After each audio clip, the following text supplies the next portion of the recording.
Bye. I'll switch off the video. No problem. I just want to check who else. Okay. Honorable Kumalo, good morning. Morning, Chairperson. Good morning, all honorable members. Thank you.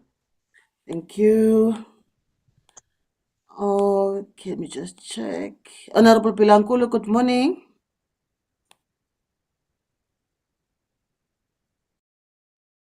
Okay. Honorable Peters, good morning.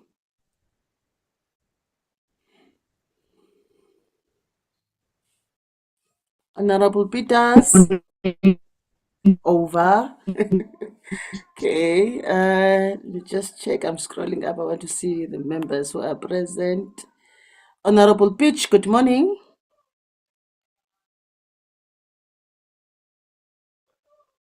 Okay. Honorable Kize, good morning. Good morning, Honorable Chair. I'm sorry I can't show the video. No problem. From the No flight, problem. it just blended. Okay. Honorable Mukwena, good morning. Morning, Chair. Morning. Okay, I don't see other members. Is Honorable Paulson in the meeting? Not yet, Chair, but Honorable Makasi is in the meeting. Oh, good morning, Honorable Makasi. Abesenteni ngatheni ngabuliswa mina. Molo sihlalo nani malunga endlu yowiso mthetho molweni. Oh, no. Is Honorable De Block present? Not yet, because I Not can't yet, find- Chair, and Mr. Paulson, not yet. Yeah. Oh, okay. If there's anyone that I left, I don't think there's anyone that I left. I see Honorable Minister has joined us. Good morning, Honorable Minister. Good morning, everybody. Good morning, Chairperson. Are you doing well? Yes, I'm fine. Minister. Thank Fantastic. you. Okay. Honorable Singh, I see you are also present. Yes, good morning, Chairperson and honorable members. Good morning, Minister, and everybody else on the platform. Morning, Honorable Singh. I morning. do not see Honorable Swartz. Is she Honorable DM Swartz? She's not in yet. Okay. Honorable De Block? Not yet. Good morning, He just Honorable De joined, Block. Chair. Okay. Honorable Beach, I have not heard his voice. Good morning, Chair. Good morning, colleagues, Minister, Deputy Minister. I'm here. Thank you. Thank you. Okay. I think we need to start with our meeting. The time now is 9:30. Honorable members, you all know that today we will be receiving annual reports from SANBI and also iSimangaliso. No, not annual report. I think first and second quarter report, and these reports, honorable members and colleagues, they are very important, and they offer us portfolio committee an important opportunity to assess how the department and its entities are progressing towards their annual commitments. And beyond tracking activities, our focus must remain on the real impacts and outcomes achieved, because effective operations should meaningfully improve the lived experiences of South Africans and visitors, while also advancing conservation, economic resilience, and long-term sustainability. Ultimately, honorable members, our shared ambitions is for all entities to become self-sufficient, high-performing institutions that consistently meet and surpass progressive targets. As the Portfolio Committee, we carry a constitutional responsibility to ensure that public resources are utilized in a manner that supports inclusive, and sustainable development. Monitoring both financial and non-financial performance is central to the mandate, while expenditure and revenue highlight cost efficiency. Non-financial indicators reflect progress towards the social, economic, and environmental outcomes that government programs are intended to deliver. Our review of these quarterly reports is therefore a vital component of our oversight work. We welcome the encouraging performance of SANBI and iSimangaliso, which have both maintained achievement levels above the minimum of 80% threshold, despite delays in funds transfers. Members, we also remain confident that SAFCOL has the capacity to recover missed targets and exceed the minimum requirements as the year progresses. However, meeting targets, it is not the final measure of success. The real outcomes we seek include the healthier environment, strengthened climate resilience, well-managed invasive species, thriving biodiversity, and a transformed forest sector that creates sustainable jobs while uplifting rural and urban communities. With those few words, honorable members, I welcome all of you in this meeting. I did not switch on my video because my network is unstable because of the weather here where I'm at, honorable members. Chi, can you flight the agenda for me?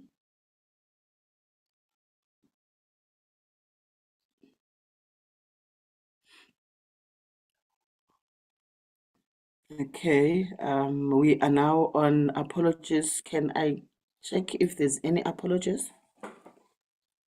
Chi? Yes, Chair, we've got 2 apologies.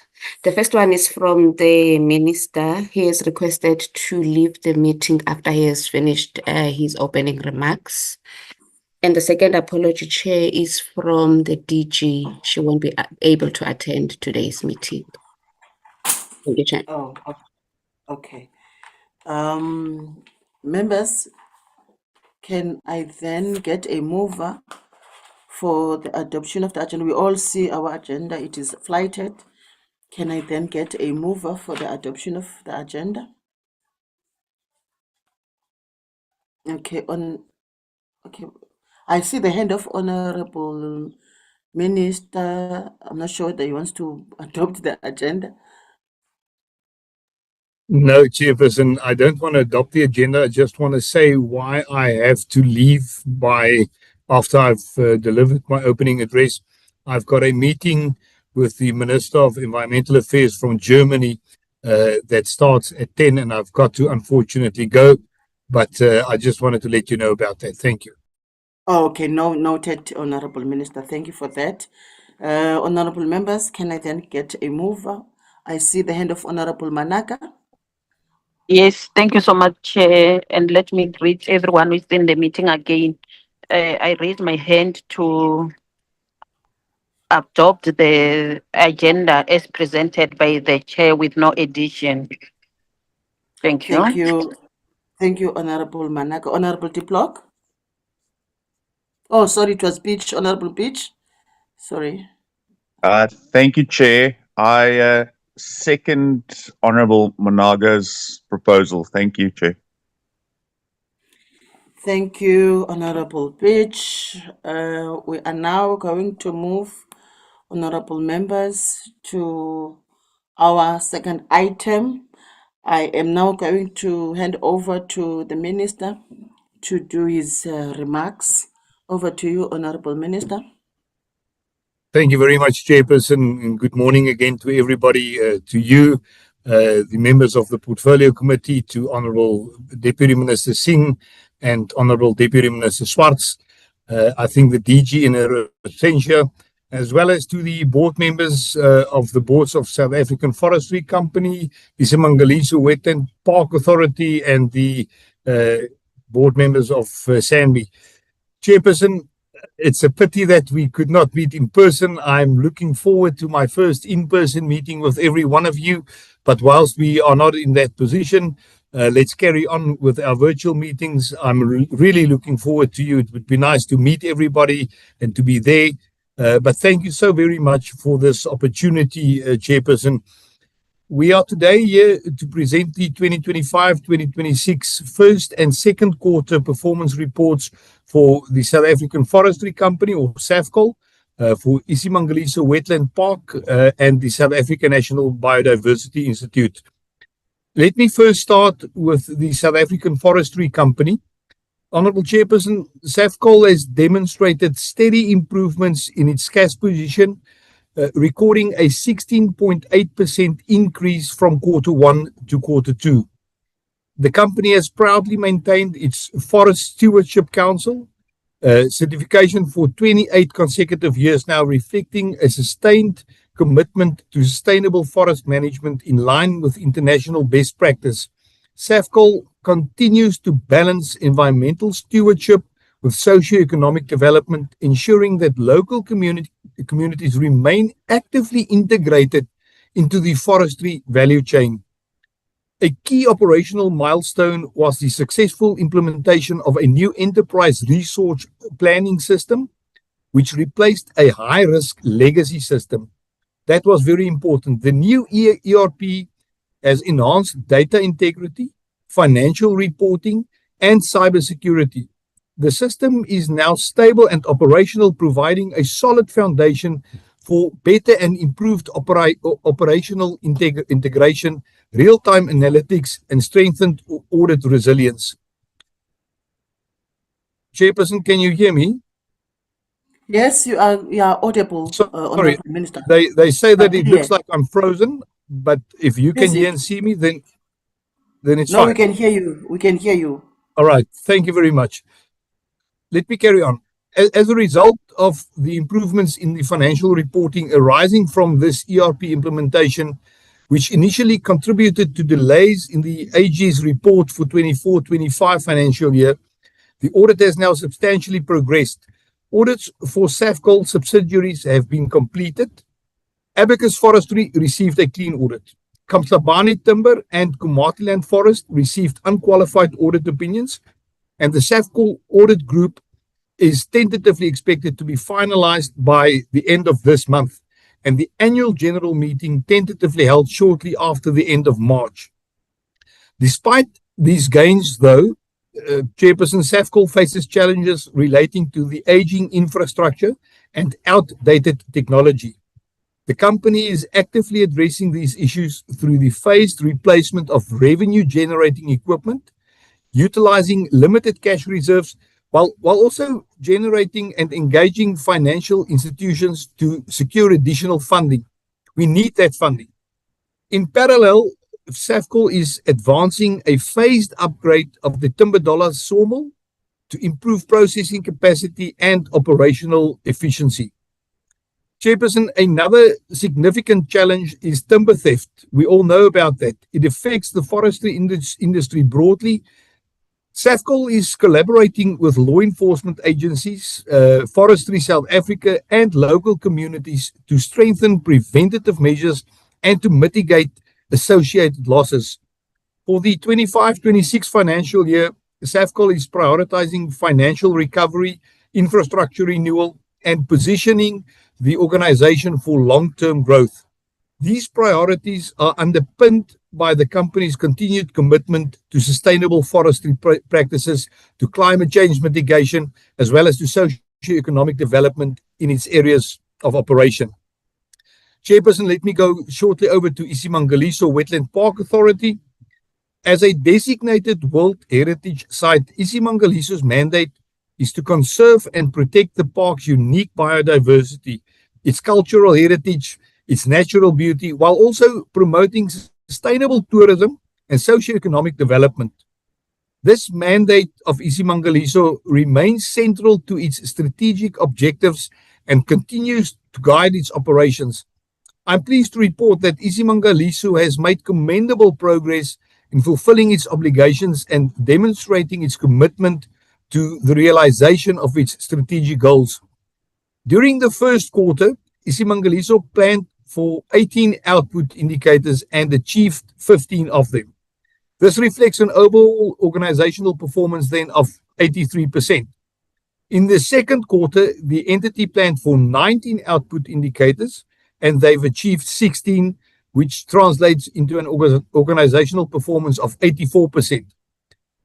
Chairperson, these results reflect management's commitment to strengthening performance and improving the delivery of the APP targets for the 25-26 financial year.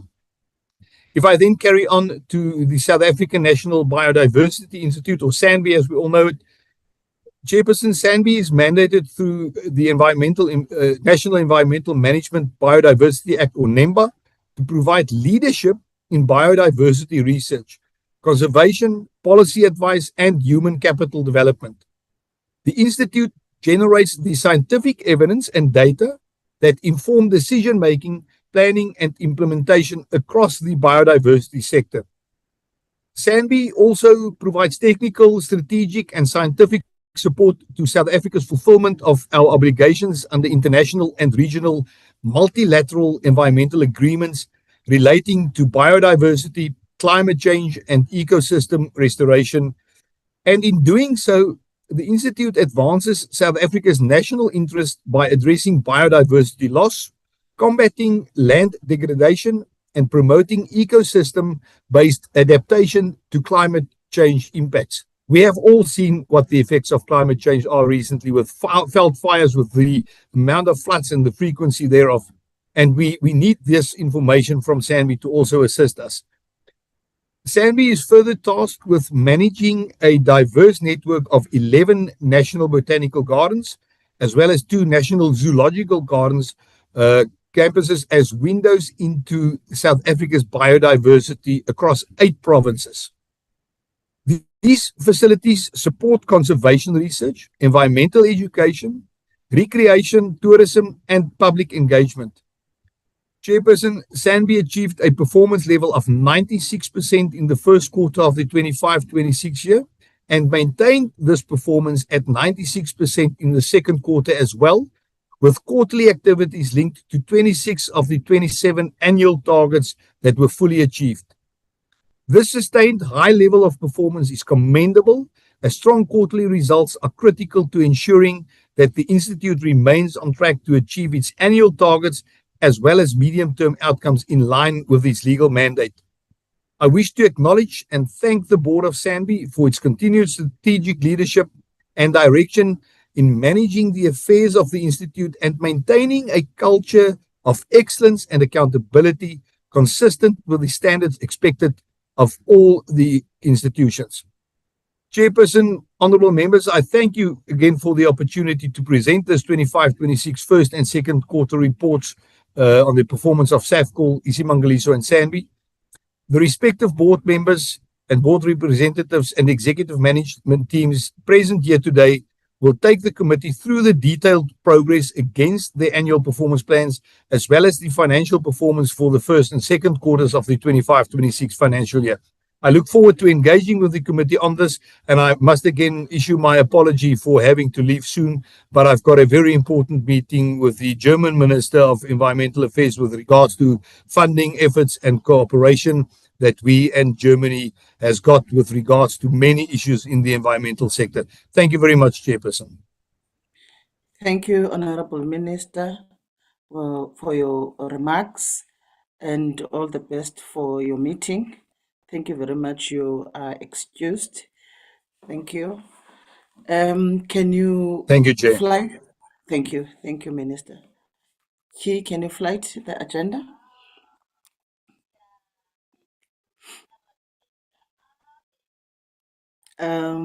I know, even though we did not receive an apology from Honorable Singh, I know he is in the platform. But can I then give him, if he has any few remarks that he wants to do, and also will be followed by Honorable DM Swartz, I see she has joined the platform. Honorable Singh. No, thank you very much, Honorable Chairperson. I will stay until the end of the meeting. No, I'm covered by the Minister, and I will be here if there are any questions that need to be fielded. Thank you very much.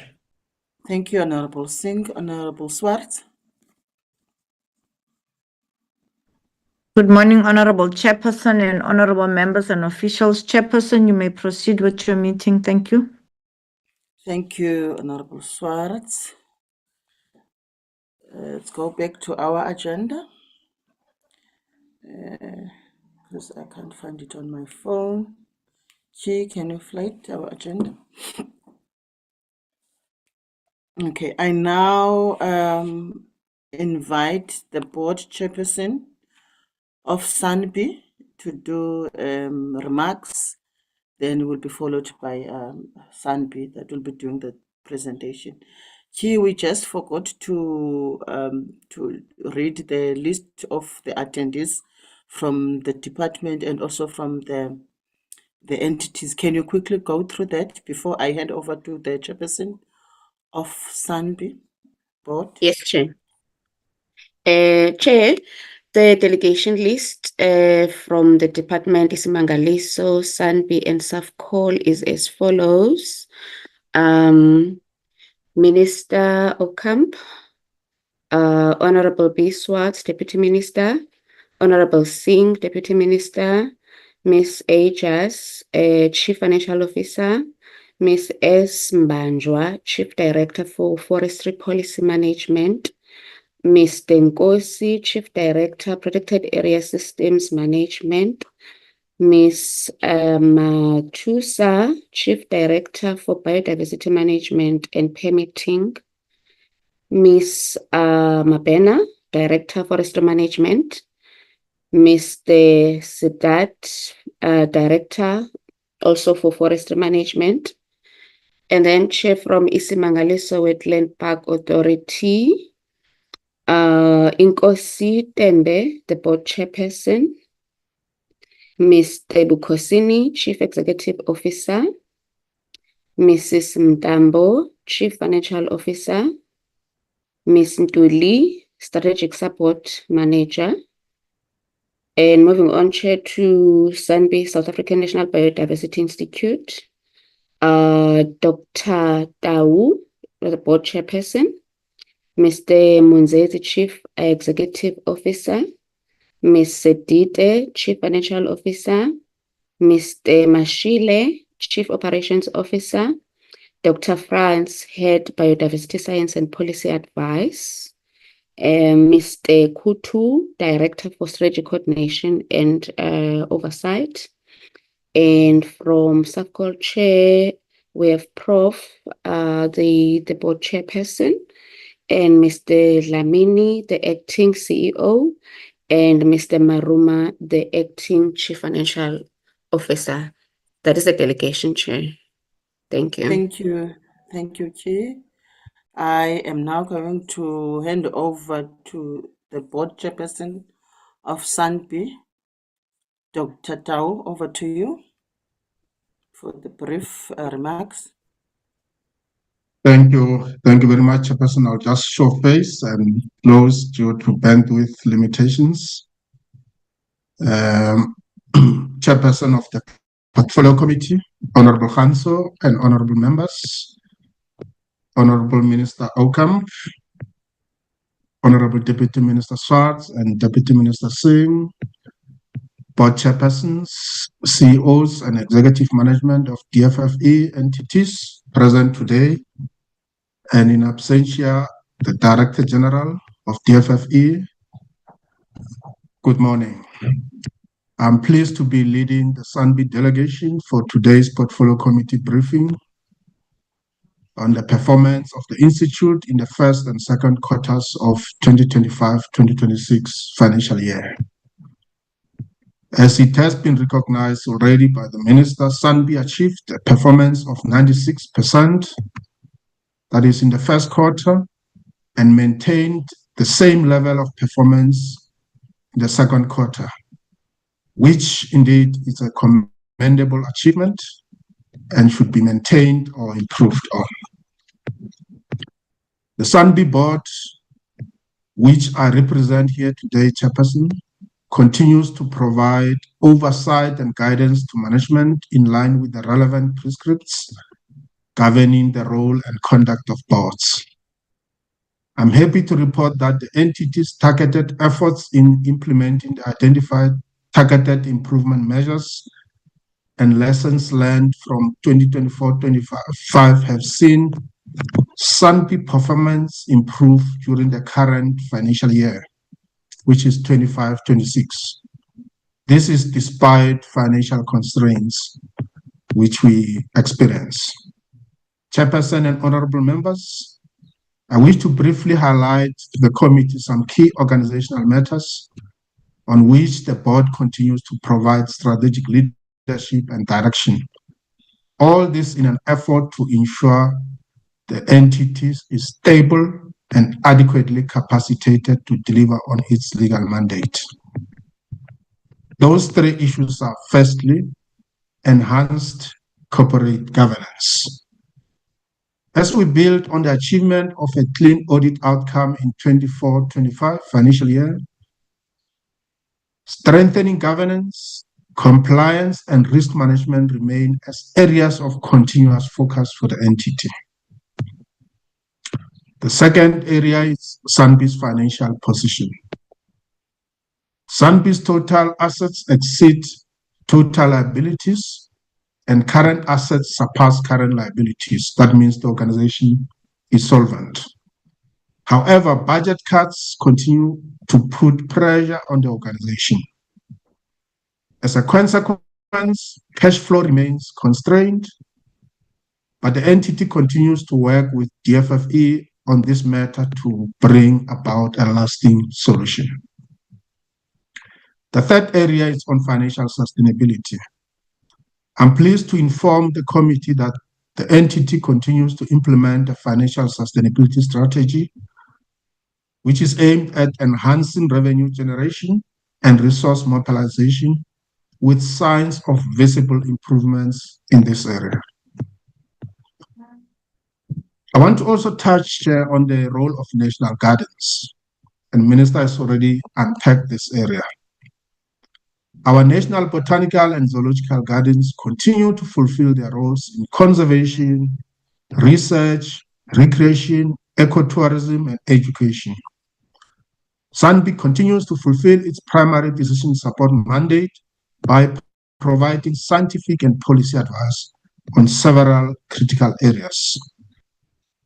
In the midst of all these efforts, Honorable Chair and members, as the entity, we are not spared from the impact of recent devastating floods, which affected provinces such as Limpopo, Mpumalanga, and parts of KZN. And as an aspiring climate resilient institution, the board has been assured that management is doing everything possible to recover from these impacts, and that all reconstruction work will be done following the very cardinal principle of building back better. This has been done with the aim of ensuring that the entity and its infrastructure and its services can withstand future occurrences of the same or higher magnitudes. In conclusion, Honorable Chair and members, I will now request the CEO and the team to take the portfolio committee through details of the presentation. Thank you very much. Thank you, Dr. Tau. Now going to call Mr. Mudzetsi, the CEO of SANBI. Over to you, Mr. Mudzetsi. Thank you very much, Honorable Chair, honorable members, Honorable Minister, Honorable Deputy Ministers, Deputy Minister Swartz, Deputy Minister Singh, board chairs of all the entities that are represented here, the DG in absentia, and also colleagues from DFFE and CEOs of the entities and their executives. Thank you very much for this opportunity, Chair. I will be guided by you when it comes to the presentation, the normal process that would follow as guided by yourself, Chair, is that we focus on the areas that are not achieved. If that be the case, Chair, I'm not going to spend too much time. I just want to get a sense that we follow the same, which I'm going to do. Yes. Yeah, just focus on the areas that were not achieved. Thank you, Honorable Chair. So in terms of the different areas that we need to cover, we've highlighted our vision and mission, which is what we always repeat. If we go to the next slide, we've highlighted the legal mandate. I think the Minister and the Chair have covered that. That is in slide number 3. Slide number 4 does cover the policy and legal framework within which we operate. And also slide number 5 provides a framework which we call SANBI value chain, just asserting and reaffirming our commitment to a healthy environment and what builds into that from foundational biodiversity perspective within the context of our mandate as it was indicated. I want to move on to slide number 8. What we've done here, we've provided the full report on the performance for Q1 and also performance for Q2. I just want to apologize. I think there was a mix-up in the consolidation of what is covered already in slide number 7 of the actual Q1 report. In the transmission, I think the numbers were not put in properly, but I want to affirm that 96% is the achievement that we've realized in the first quarter of the financial year. Moving on to the next slide, which talks to Q1 on one target that we did not achieve. The explanation thereof on this one, we always perform what we call risk analysis, specifically on areas related to biosecurity or the impact of alien and invasive species in the country. In that regard, we set out to do or develop what we call risk analysis, which are subjected to a scientific process. This process would then take the form of a scientific analysis of the risks associated with certain species that are taken or deemed to be critical for us to look at and posing serious threats, because threats would come in many ways. In some cases, it's agricultural impact, economic impact, social impact, even health and related impacts as well in that space. That information that is generated by SANBI working with partners, specifically what we call ASRAP. ASRAP is Alien Species Risk Analysis Review Panel. We follow a pure scientific process that is similar to what is done, especially in peer review processes, where we then provide information that's useful for sectors such as DFFE, agriculture, and others to take decisions. From the DFFE perspective in regulatory space, they would need that information. In the listing of alien and invasive species, they will need that information. In responses, whichever way the responses are supposed to be, whether it's mechanical, biological, and also chemical responses, they are informed by this information. This is embedded in the regulations associated with this, in line with what NEMBA indicates, because NEMBA is very clear on issues of the impact of biological, the impact of invasive and alien species in the country. SANBI must monitor and must also report, and this is part of the value chain. In this case, we couldn't achieve the 5 in terms of the target. However, as I go to Q2, that was achieved. In actual fact, we had to pick up. It was a capacity and related issue. We had to appoint on a temporary basis some research assistants to assist us in that process. And that's why we were able to recover in the second quarter. If we move on to the next slides, the next slides from 11 up to the end, they cover our achievements in Q2. Slide number 12 provides a summary. If you go to slide number 12, indicating that we maintained and achieved 96%. And all the three programs on zoological gardens, on biodiversity science and policy, human capital development were achieved, managed to achieve 100%, and administration 80%. On average, we ended up with 96% as reflected on slide 12 and also as reflected on slide 13. That is quarter 2. In that quarter, there's one area that we didn't achieve, just like in the first quarter, is the area that is covered, I think it's in slide 14. That slide 14, that area that is not covered, they are not together with Jacob. Slide 14, it speaks to the percentage of procurement from BBBEE. In that regard, our target, it's 90% of procurement in terms of BBBEE suppliers. In that case, we achieved 88% of that procurement, which is 2% lower than the target that we were supposed to achieve. In that case, we looked at the causes thereof, and they're articulated there.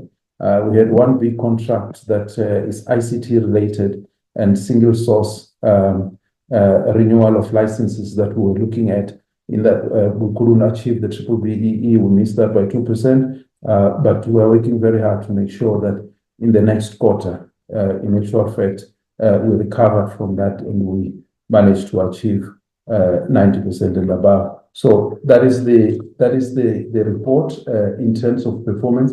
All other areas are covered adequately, and the details are provided. In that regard, I would then request the CFO to take us through financial performance, which would come in from slide 34 onwards. Ms. Sedite, go ahead.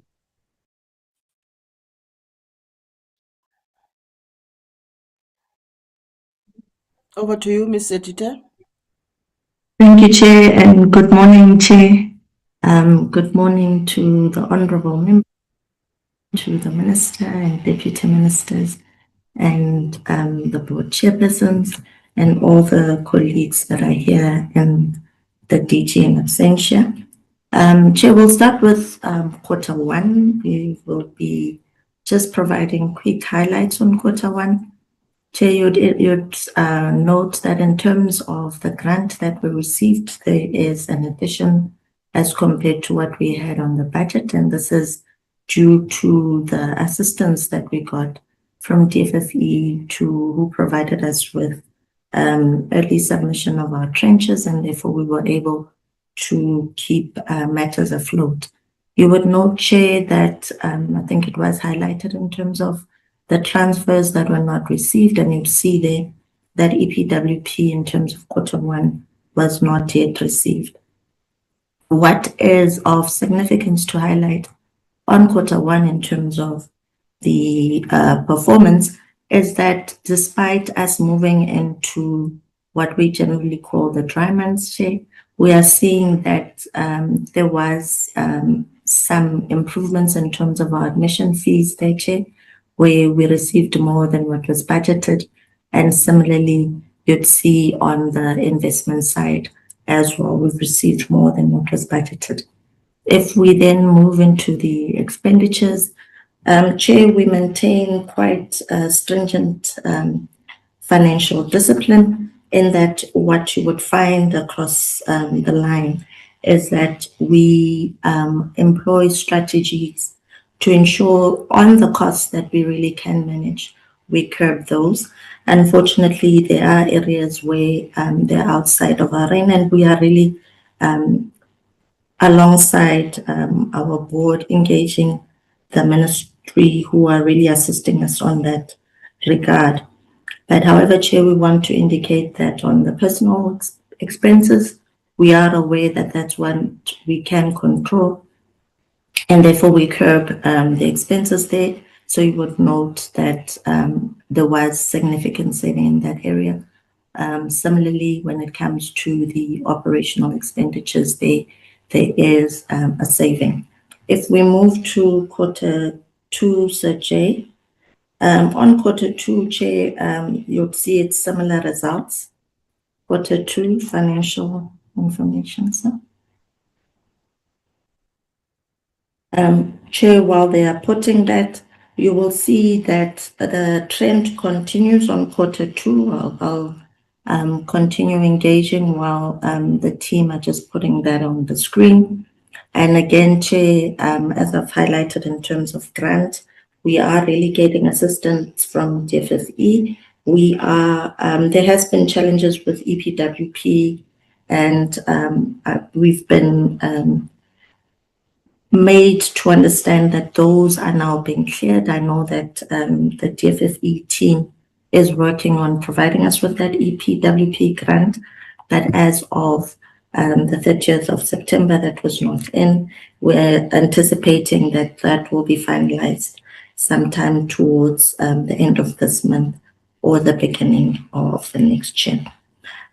Similarly, Chair, if we look at how we have fared, we are proud to announce, Chair, and I think we had indicated to the committee that we have managed to secure an externally funded project from TCF. So we are seeing the fruits coming through there, Chair. You'll see on externally funded projects that we are reporting that we received 157 million. And that is due to that project that we had secured to the tune of 720 million over the next 5 years. So that is the first tranche. And what you'll be seeing in the outer years, Chair, as we come and present to the committee, is that we'll be reporting on how we are implementing that specific project.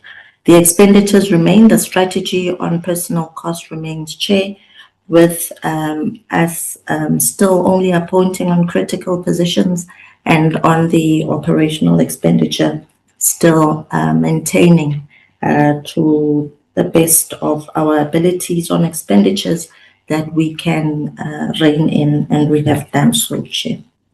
Chair, I think I'd leave it at that. There are slides that are there. We'll take questions in terms of elaborating further on what was been presented, Chair.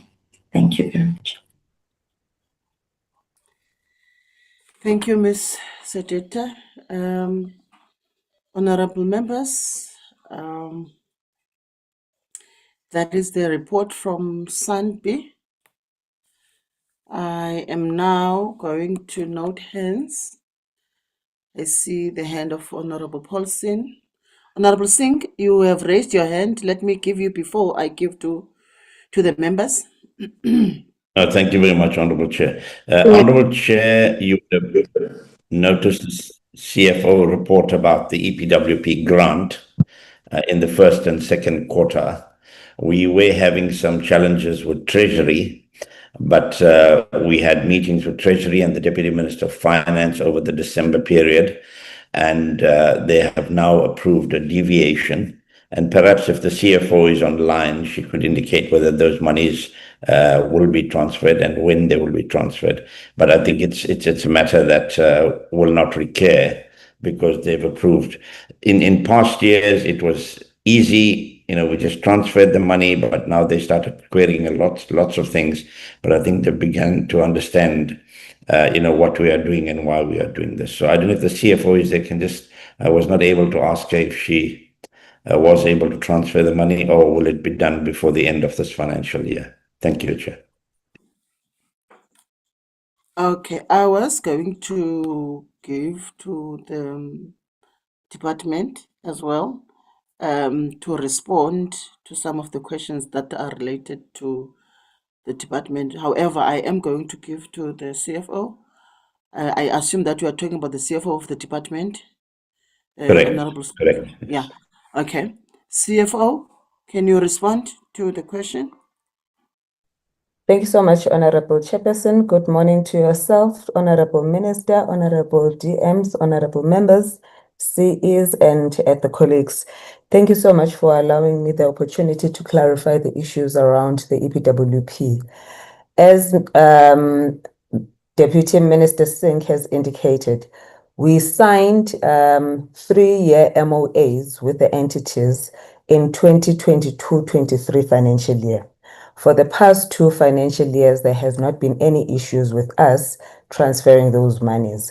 However, starting from this current financial year, National Treasury had an issue with with the accounting treatment of how it has been budgeted in the department, noting that the MOAs are expiring now on the 31st of March. So since July 2025, we have been back and forth with National Treasury on the treatment, and it has been a discussion that was even elevated at a political level for intervention. As at to date, we have received a guidance from National Treasury on how we can treat it in the interim. And we have set as the departmental BAC to consider the deviation. The money will be transferred before the end of the month. So we have found a technical way on how we can resolve, especially for where the entities have spent money, but it has never been transferred to them. So it has been a painful exercise, Honorable Chair and members, because in the past 2 years, we have never had any issues. It was not even raised by AG as an issue. But National Treasury, if we can loosely put it, they've changed the rules of the game in the middle of the game, which was a bit of a challenge for both us and the entities. But we've tried to resolve the issue. Money will be transferred before the end of the financial year. Thank you. Thank you, Ms. Jas, for the response. Honorable members, I am noting your hands, the hand of Honorable Paulson, number 1, followed by Honorable Kumalo, number 3, Honorable Manaka, number 4, Honorable Makasi, number 5, Honorable Peters, number 6, Honorable Mokwena, number 7, Honorable Mkize, number 8, Honorable Temba. In that order, Honorable members. Oh, the last one, Honorable Bilankulu. I see that you have written on the chat box. Apologies. Yeah, you are the last one, Honorable Bilankulu. In that order, Honorable members, Honorable Paulson. Thank you very much, Chairperson, and thank you very much, and good morning. Good morning, colleagues, and good morning to the officials from the 3 different entities, and thank you very much to SANBI for the presentation. Chairperson, I noticed that SANBI maintained a consistent 96% target achievement rate across both Q1 and Q2. But this high operational performance, Chairperson, it masks a deteriorating financial position. SANBI moved from a 8.3 million rand deficit in Q1 to a year-to-date deficit of 55.5 million by the end of Q2. And this figure is significantly worse than the budgeted deficit of 17.4 million rand. That's financially. And operationally, SANBI seems to struggle with capacity, especially in its alien species risk analysis panel in Q1. It missed its BB or BBBEE procurement target in Q2 due to a large ICT license renewal. So, Chairperson, I'd like to know from SANBI, the year-to-date deficit of 55.5 million is more than triple the budgeted 17.4 million rand. So what are the unforeseen costs that drove this 38 million rand variance? And what is the plan to achieve a surplus by the end of the year or the end of the financial year? And then personnel expenditure, 16.2 million rand below budget because of cash flow constraints. And because of this, there was a delay in filling vacancies. So there's actually a forced saving rather than, operational efficiency. how is it affecting the quality of scientific research and maintenance of the various parks? Then on the triple BEE target, there's a single source IC contract. And so I'd like to know, why was a triple BEE compliant alternative not sought earlier? And will future ICT renewals continue to undermine our transformation agenda?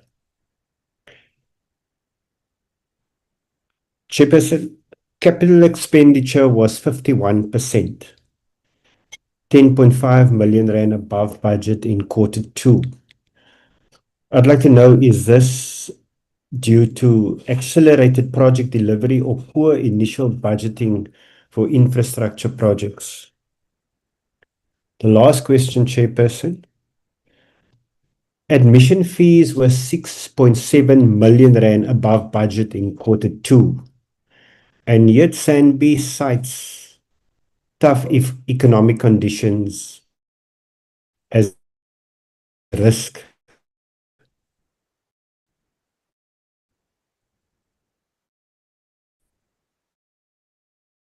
Thank you very much, Chairperson. Thank you, Honorable Paulson. Honorable Kumalo. Chairperson, thank you very much. Let me take this opportunity, Chair, to welcome the presentation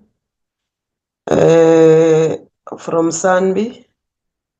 But Chair, I'm just having a few questions that I want to ask. One, what were the key findings and recommendations from the 2024-2025 external audit? And how are these being addressed through the external audit improvement plan? Secondly, Chair, what are the specific criteria used to evaluate the sustainability of resource utilization within the administration program? How many research assistants were targeted to assist with the work of developing risk analysis? And what were the set timeframes for the completion of this work, noting that there are 27 risk analyses? Chair, lastly, out of the targeted 13 district municipalities for capacity building support, how many were planned for Q1 while you achieved 3? The intended target, Chairperson, was not made clear. Can maybe get answers from those questions, Chairperson? Thank you. Thank you, Honorable Kumalo. Honorable Managa.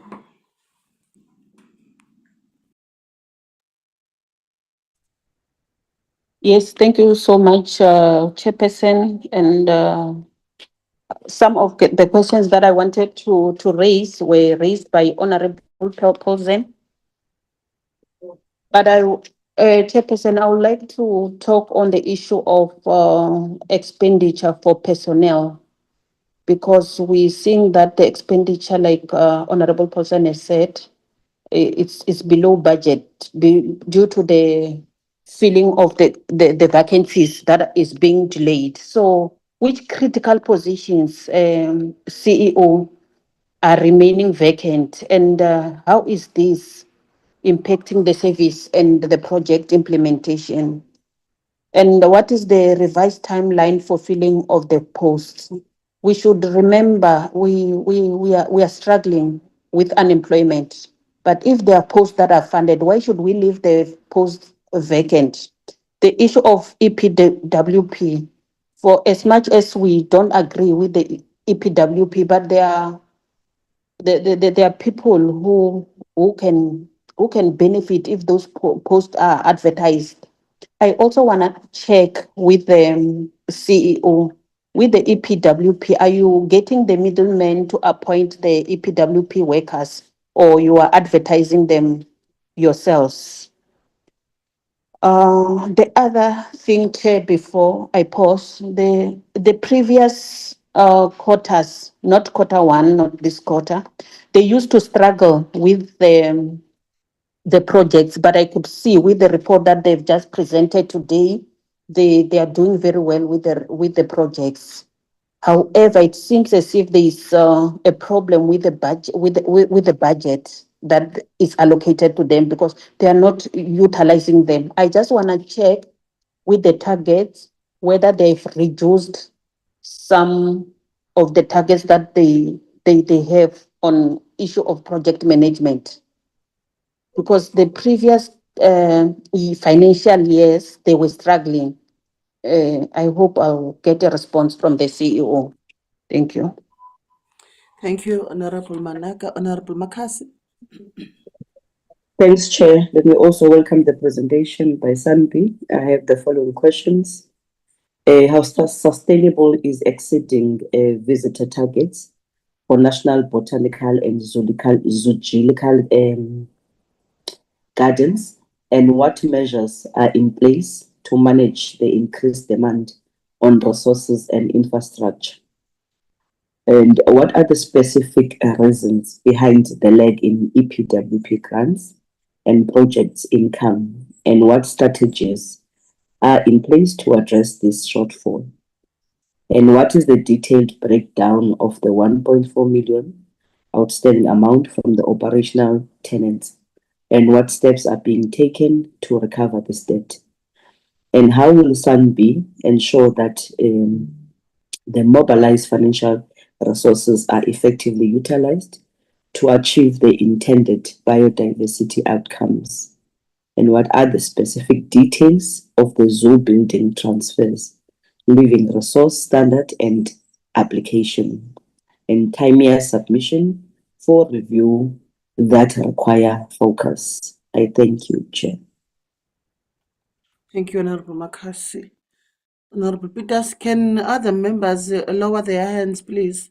Those who have already spoken.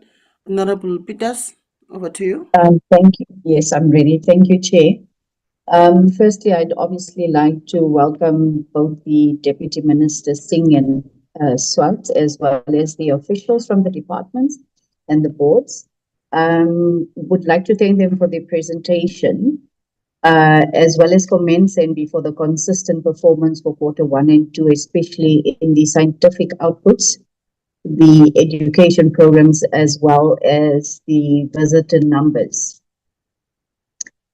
So my questions would then be based on the triple BE challenges. So based on the missed BE targets, though marginal, apologies, what measures will be implemented to mitigate to avoid future triple BE non-compliance? And then on the financial performance, why is the externally funded project income significant below budget in both quarters, as well as are delays due to donor processes, internal project setups, constraints, or contracting? I submit. Thank you, Chair.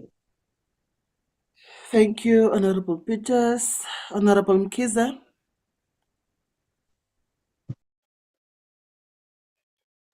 Thank you, Honorable. Am I audible? Yes, you are. You are now. Oh, thank you, Honorable Chairperson. Greetings to everyone present. I would also like to join other members to welcome the presentation from SANBI. I've got only one question to ask today. I won't bother you. As we all know that SANBI has a statutory obligation to monitor, access, and manage biodiversity risk. This includes invasion species. However, the Institute achieved only 1 out of 5 in their target in invasion species risk analysis. My question is, what specific failures, including leadership, or is it staffing, financial management, or governance deficiencies, caused SANBI to fail in meeting its obligation? to deliver inflation species risk analysis during the reporting period, and who has been held accountable for this failure? Thank you, Honorable Chairperson. Thank you, Kabazela. Honorable Temba. Thank you very much, Chair. Just for showing face, I'm not a robot. The robot, where were you? Order, honorable members. Honorable Temba, you have muted yourself. Can you start with your questions?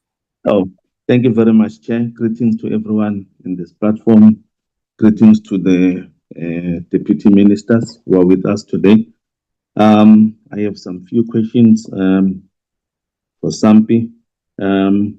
Has internal and external audit raised any concerns about recognition timing of grants, revenue, and expenditure that could affect the year-end position? And my second question, which MTEF programs causes expenditure to exceed budget by 10.5 million, and how, and are those comments funding sustainable?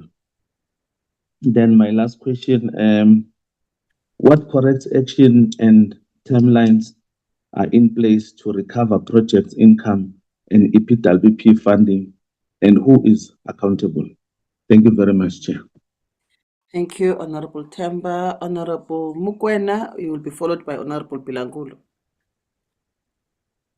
Thank you very much, Chair, and good morning to everyone on the platform. Chair, I have got few questions here. Where are the cooperatives research network session planned to take place? Which areas and age groups are the educational groups and career programs targeting? Revenue raised through resource mobilization for the ANAM is 100 million. What is the breakdown per quarter? What were the main causes for the 8.3 million deficit, and what measures were put in place to deal that challenge? In quarter two, the percentage of procurement from PPE companies was not achieved. What was the real reason for this, and how are you mitigating future occurrence? And what are some of the key and progressive strategies that led to increased visitor turnout than targeted? Thank you, Chair. Thank you, Honorable Mukwena. Honorable Bilangulo. Thank you very much, Chair, and good morning.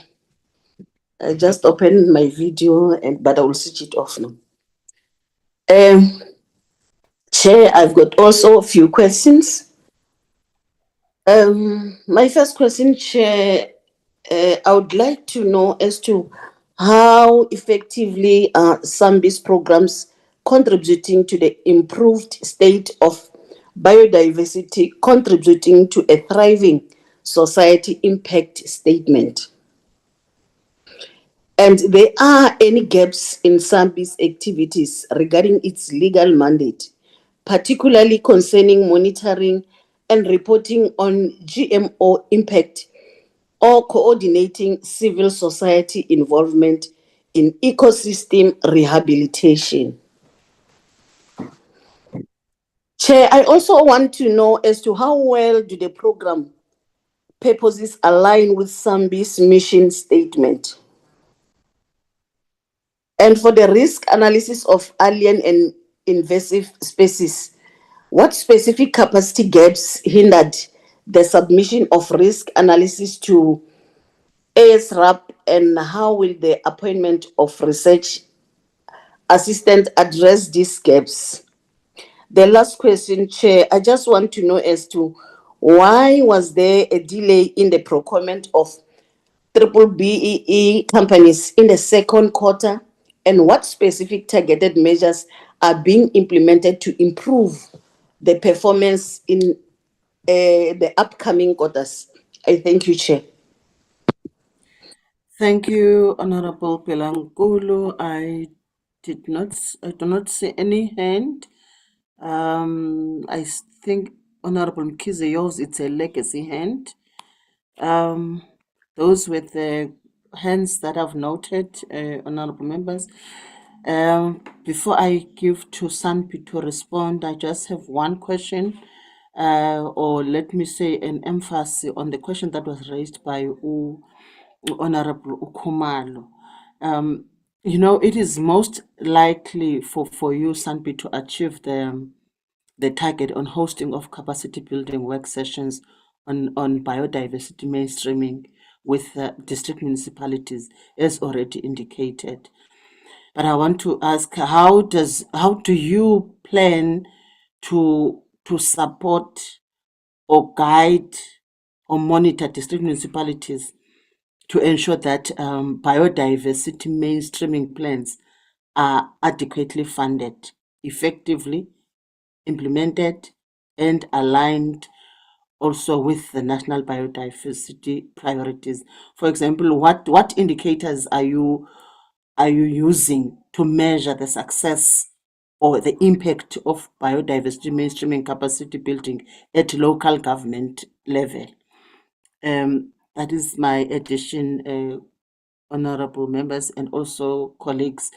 I'm now going to hand over to the CEO of SANBI for responses and also the team of SANBI.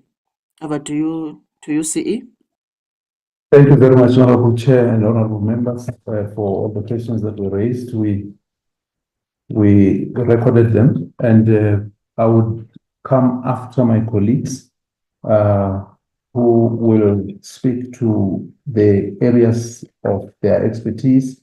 I will start with the CFO on matters associated with budget and spending and related matters. The CFO will be followed by the COO on matters of operations.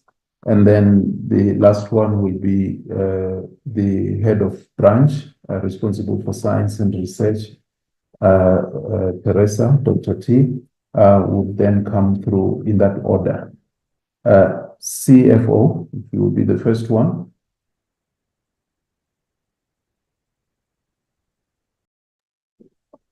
Thank you, Singh.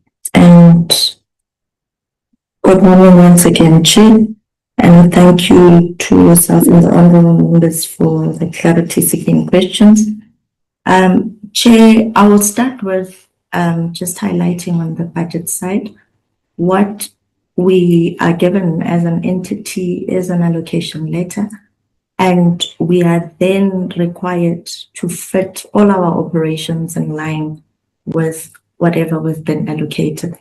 That becomes a bit of a challenge when you are dealing with gardens and you find that, we have no control over the weather and so forth, and us trying to manage that. The other element is that unlike other departments, we still are required to raise a 30% in terms of own revenue generation. So that would mean that we need to keep the garden in a pristine manner and need to ensure that, people that are visiting our gardens have a good experience so that they can come through and therefore we're generating revenue. So the question on how do we find ourselves in this situation, it is true. We are then forced to then look inwardly in terms of our allocation and say, what positions can we appoint and which ones can we not? It does create a bit of challenges, which we are managing as management, but it is the position that we then have to align ourselves with in terms of ensuring that we've got that financial discipline. We, as indicated in my presentation earlier, Chair, there are some of those that we cannot control. And we've got the zoo, we've inherited the zoo for some time now. What is clear is that in terms of us generating revenue from the zoo, it's becoming quite difficult to do so. I think there was a question where we're saying when it comes to revenue generation, we've managed to do well. But when it comes to the zoo, it is a bit of a challenge on that end because of the aging infrastructure. We have tried. I think there's a lot of work and investment that have come through in terms of implementing and upgrading the zoo, but it's not at the required level that it should be. And because of that, we find that generating revenue from the zoo is not at the required level, and therefore that also spills through in terms of how then that deficit is recorded. The second element is that animals at the zoo, for example, with the foot and mouth disease, we find that the costs increase, and we don't have any luxury to say we will not be buying food for the animals, and therefore we have to incur those expenditures that are relating to the zoo animals. And that's where you find the deficit also coming through there, Chair. Then, Chair, there was an issue of, are we just folding our arms and saying this is the position that we are at, and most definitely not. The chairperson in the intro indicated that we've got a financial sustainability project, and what that looks at is how do we then increase the revenue angles that we can bring through into the organization. And we've had numerous sessions with the board where we're trying to unpack that so that we provide some form of stability.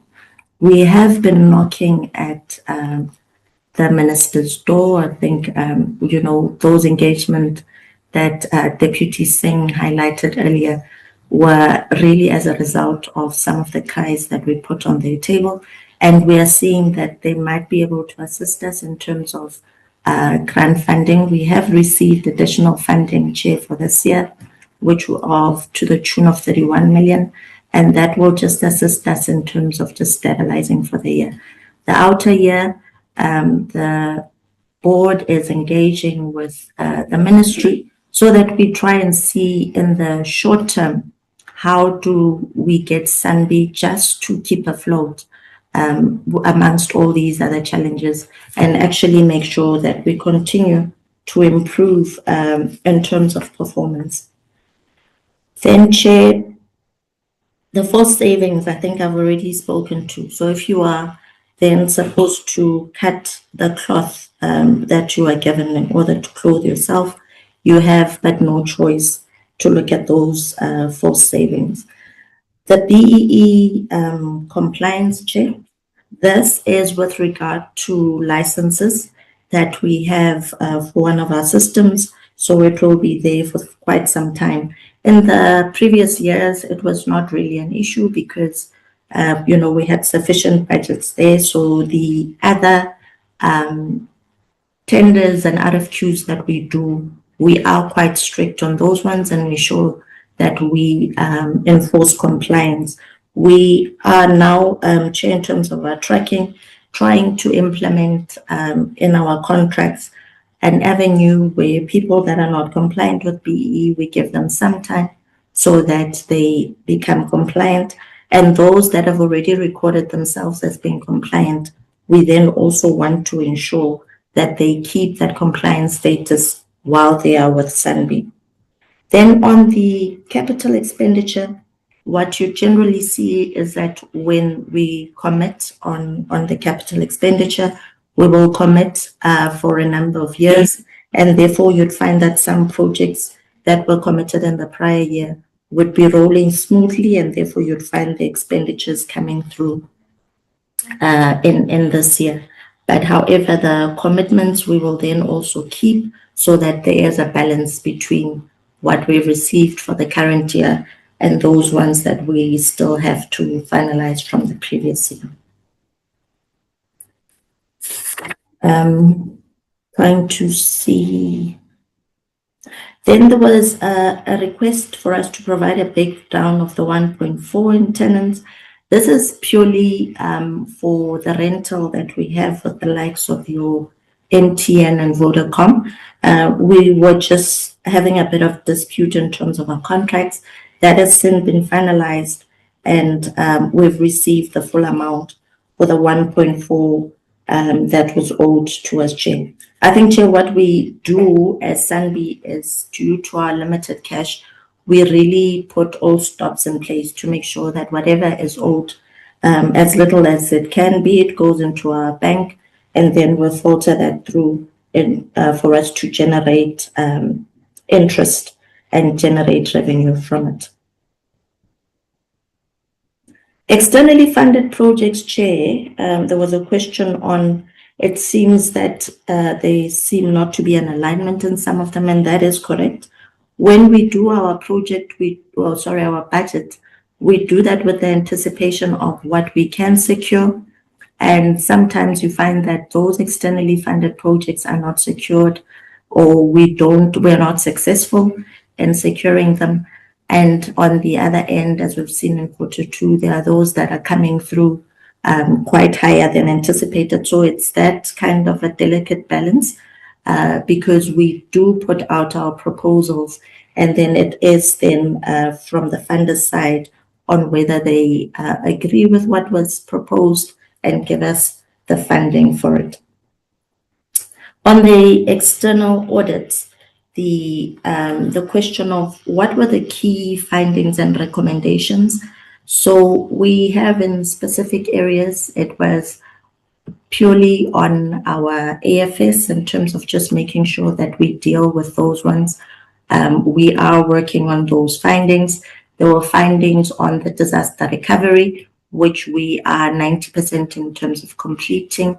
And then we had a finding on the biodiversity in terms of how do we then record some of the plants that we have within our gardens. So those findings are being worked on as we speak. We've got the audits on the auditors on site, and the plan is to implement what we had agreed with those, but also having both the internal review whether our plans are solid, and the externals will be then taking on from what was reviewed from the external auditors. On the findings in terms of our grants, we have not received a finding on the internal audit section. And as I've said, the external are busy with their planning. We will have to work together with all the finance team across the DFFE to make sure that we don't then have findings across the board when it comes to these grants that were highlighted there, Chair. Trying to see, I've responded to everything on the finance side, Chair. Just a minute.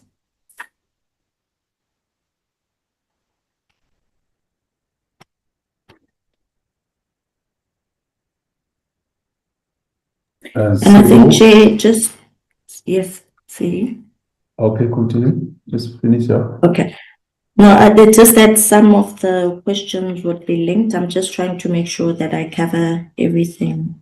See, so I was just indicating that the MTF projects that we were highlighting, I've already alluded to those. So those are the garden expenditures as well as the zoo expenditures, which, as I've indicated, that we are working together with DFFE to find a workable solution in that directorate. Thank you, Chair. Thank you very much. We'll go to Chair, Honorable Chair, if you allow, HOB, Dr. Franz. You said after CFO, it will be COO. Oh, yes, yes. COO, go ahead. Thank you very much, Chairperson, Honorable Chair, and honorable members. Deputy Ministers, Chairpersons of the Board, and CEOs and colleagues. Chair, I will deal with areas on operations.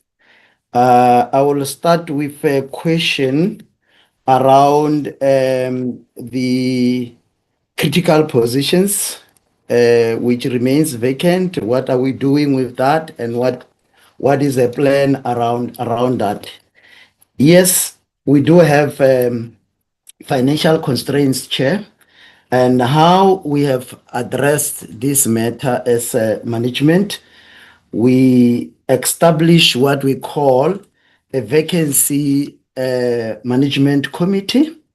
The main purpose of the committee is to consider all critical and vacant positions and check also if it impacts on the planned targets which were placed, and also impacts on the mandate of the entity.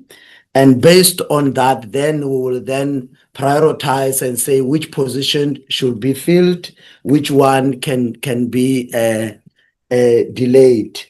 But on top of that, Chair, we do have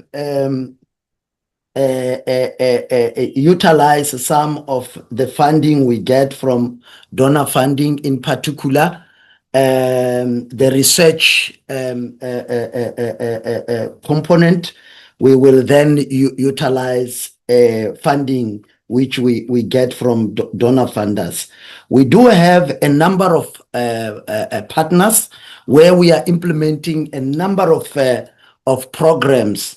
So we work with CSIR, we work with DSI, we work with a number of departments where, and also higher education, TVETs, they are placing their artisans where they do, they come here and be with us, some for 6 months, some for 12 months. And that also assists in dealing with the pressing need for high rates of vacancies. We also provide internships, which also assist Chair in that area. So the second area, it was around our training education programs which we are providing, and what is our target group.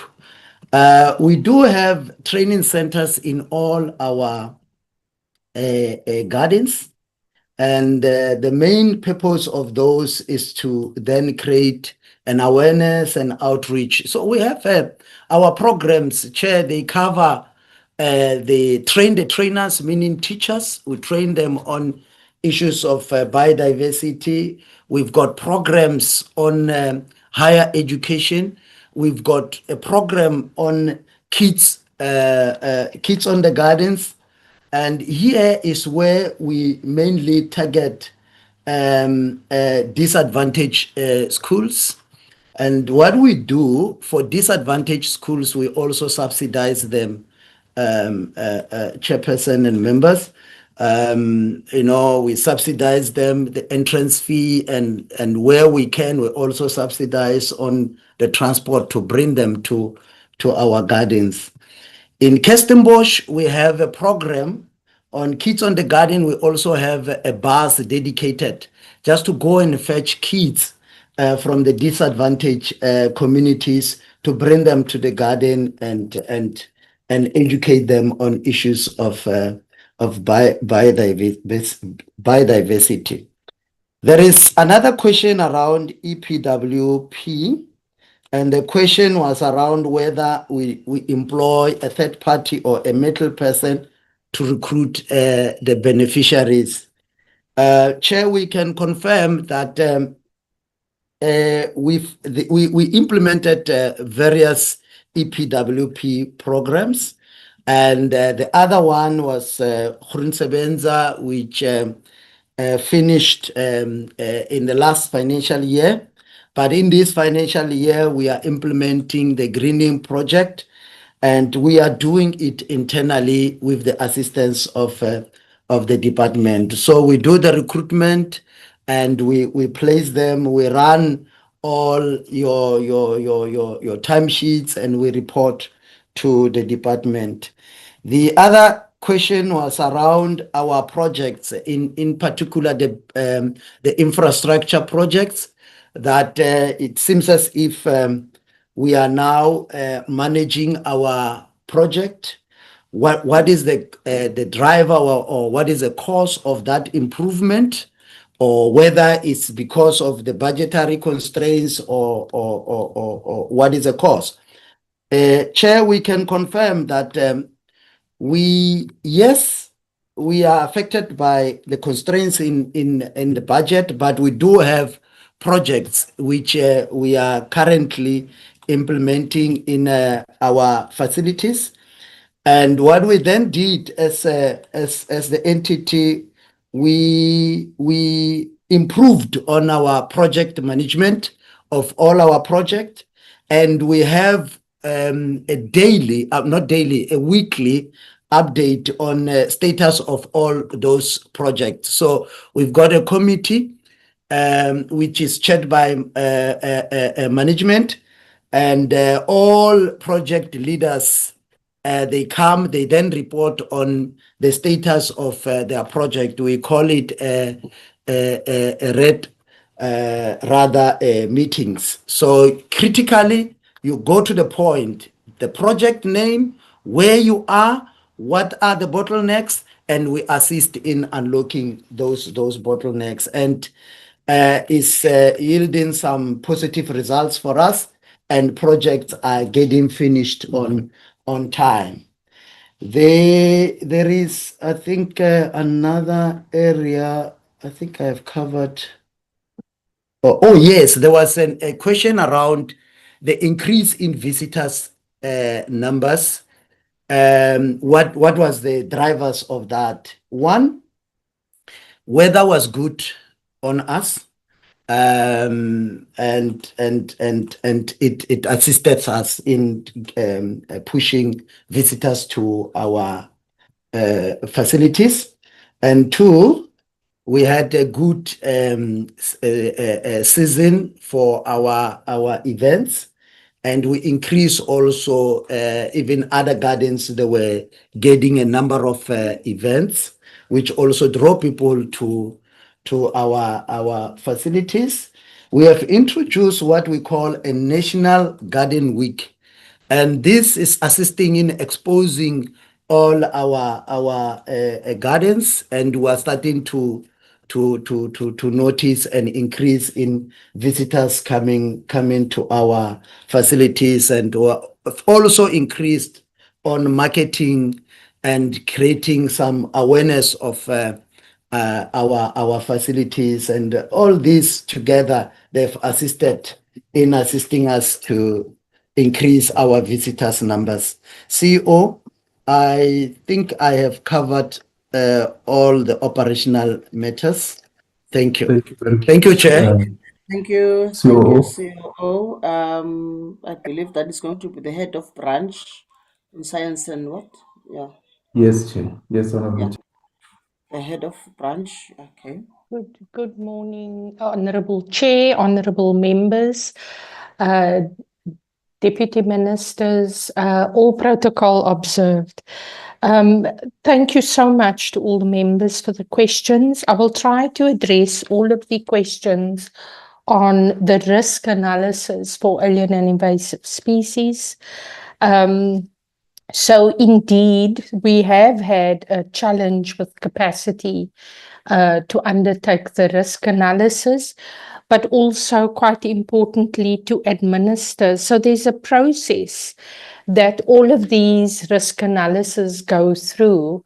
They are usually, the risk analysis is done by an assessor who has expertise on that species or that particular area of work. Then it goes through an administrative process wherein we prepare the documents, do quality control checks to ensure that when we hand the document to the Alien Species Risk Analysis Review Panel, ASRAP, that the risk analysis is of a very good quality.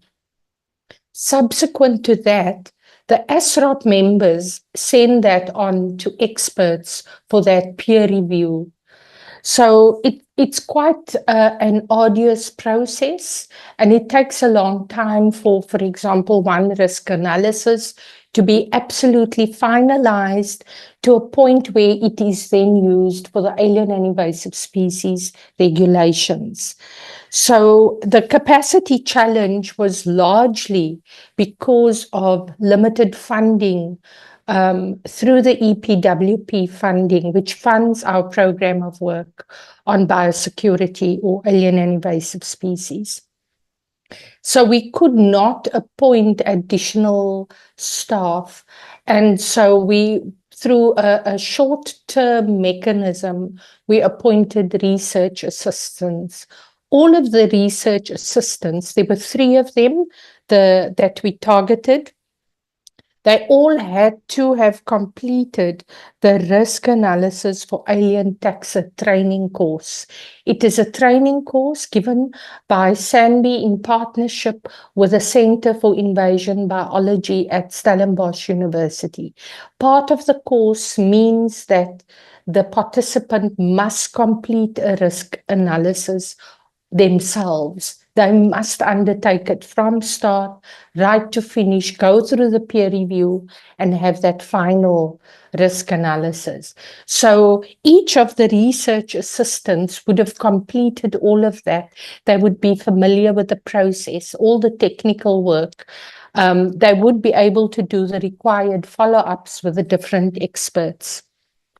So, you know, it has been short-term capacity, but it has helped us, and we are confident that we are going to achieve that annual target of 35 risk analysis. So I'm hoping I covered all of the questions around the alien and invasive species question. Then there was also a question about the mobilization of resources and how do we ensure that we effectively use the resources for biodiversity outcomes. So when we talk about resource mobilization, it is for very specific projects that have biodiversity outcomes. The donor and SANBI would then agree to a work plan with deliverables that ensure we meet those outcomes.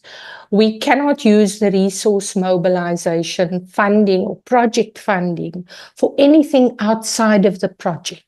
We have to be true to the work plan that we sign with the donor.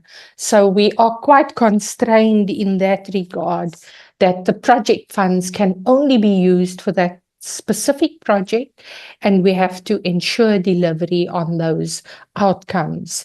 And we've done quite well in that regard. As the CFO mentioned, we've secured the first Green Climate Fund project of over 700 million rand. It is an 8-year project for ecosystem-based disaster risk reduction. And that leads me to a response to another question about engaging civil society in restoration efforts. So this project that's being funded through the Green Climate Fund for disaster risk reduction will be the first enabler for us to engage civil society in restoration work to build resilience in the ecosystems for climate change. So it's a very important project.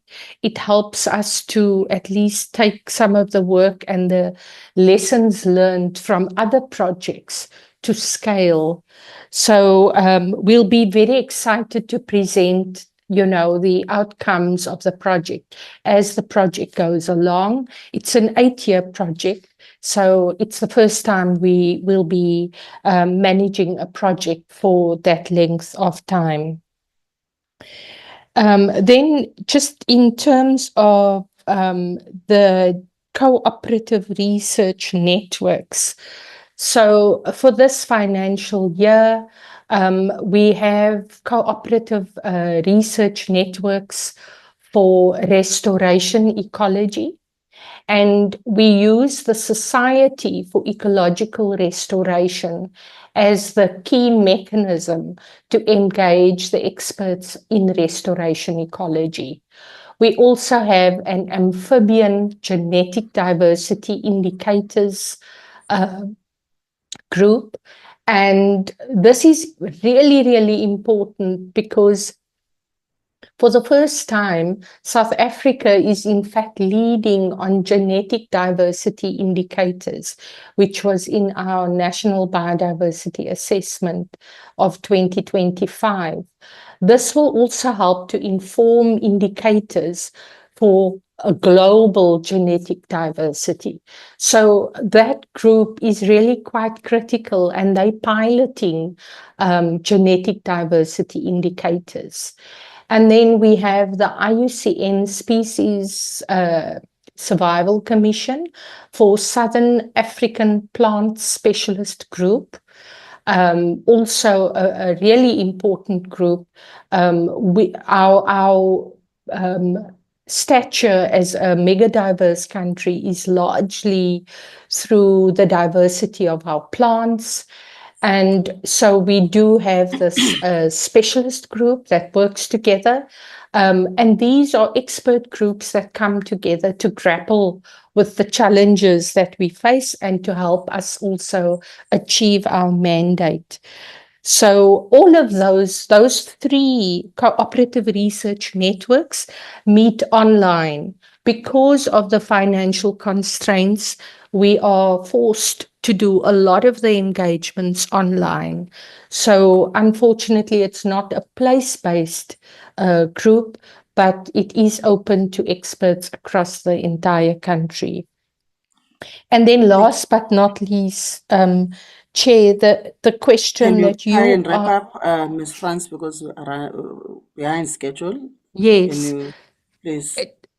Just to respond to your question, Chair, around the hosting mainstreaming sessions and how do we monitor the performance.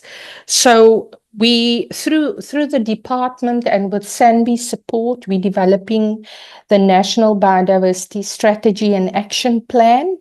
And through that process, we will monitor how the municipalities include the in their bioregional plans, the different plans for mainstreaming biodiversity.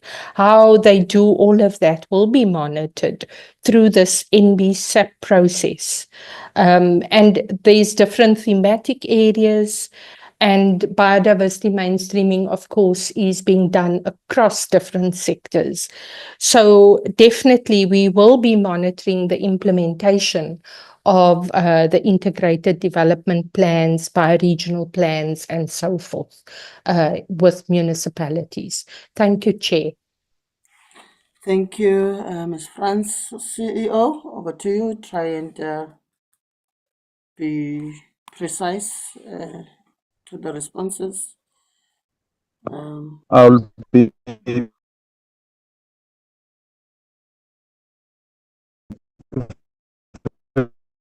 You are breaking up, CE. You are breaking up. I'm not sure whether it's me or you. Can you try and fix your gadget?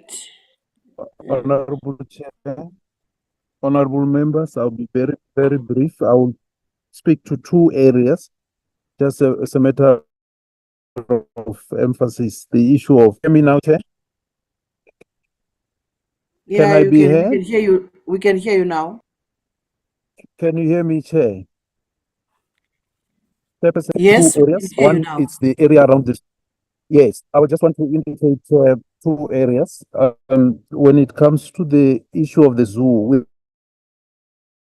received, or the zoo was transferred to SANBI in 2018. In the past, when we received it already over 120 years coming to SANBI. A lot has been done up to now to stabilize the space, but we are not in that position where it's able to generate income at the level where we want it to generate. It's far less than what we're looking for. So we decided through the leadership of the board to work on repositioning the zoo and develop what we call the Zoo of the Future program under the repositioning strategy. In that space, we are now under the same strategy to make sure that we get the zoo back at the level where it has to generate more and be able to sustain itself more than what it is currently at the moment, which has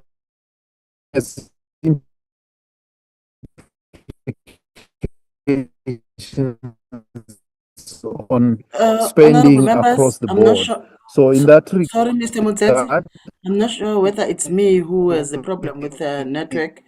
also as part of the process, It's not just you, Chairperson. initiated It's what him, we ne? call Mr. Mutsetsi? Mr. the Mutsetsi? public-private partnership program. Mr. Mutsetsi?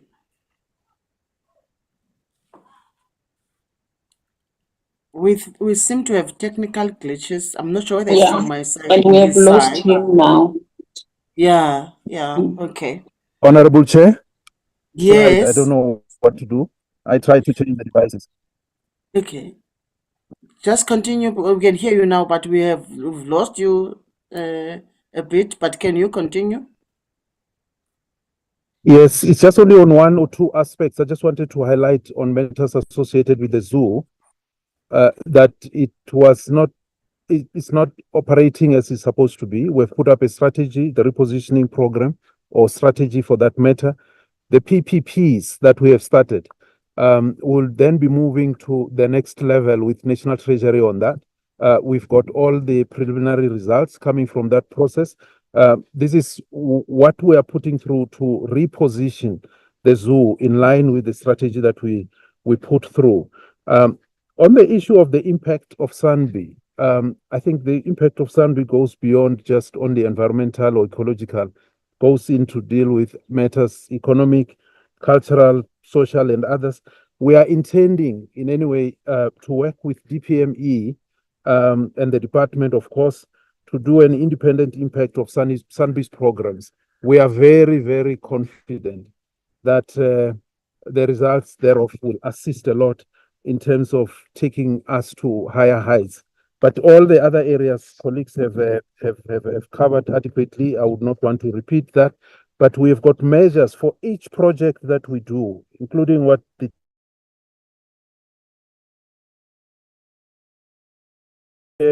and I think it was there was a request. It's either in terms of number of jobs created, in terms of biodiversity outcomes qualified and quantified, of course, indicators to that effect. That's our specialty.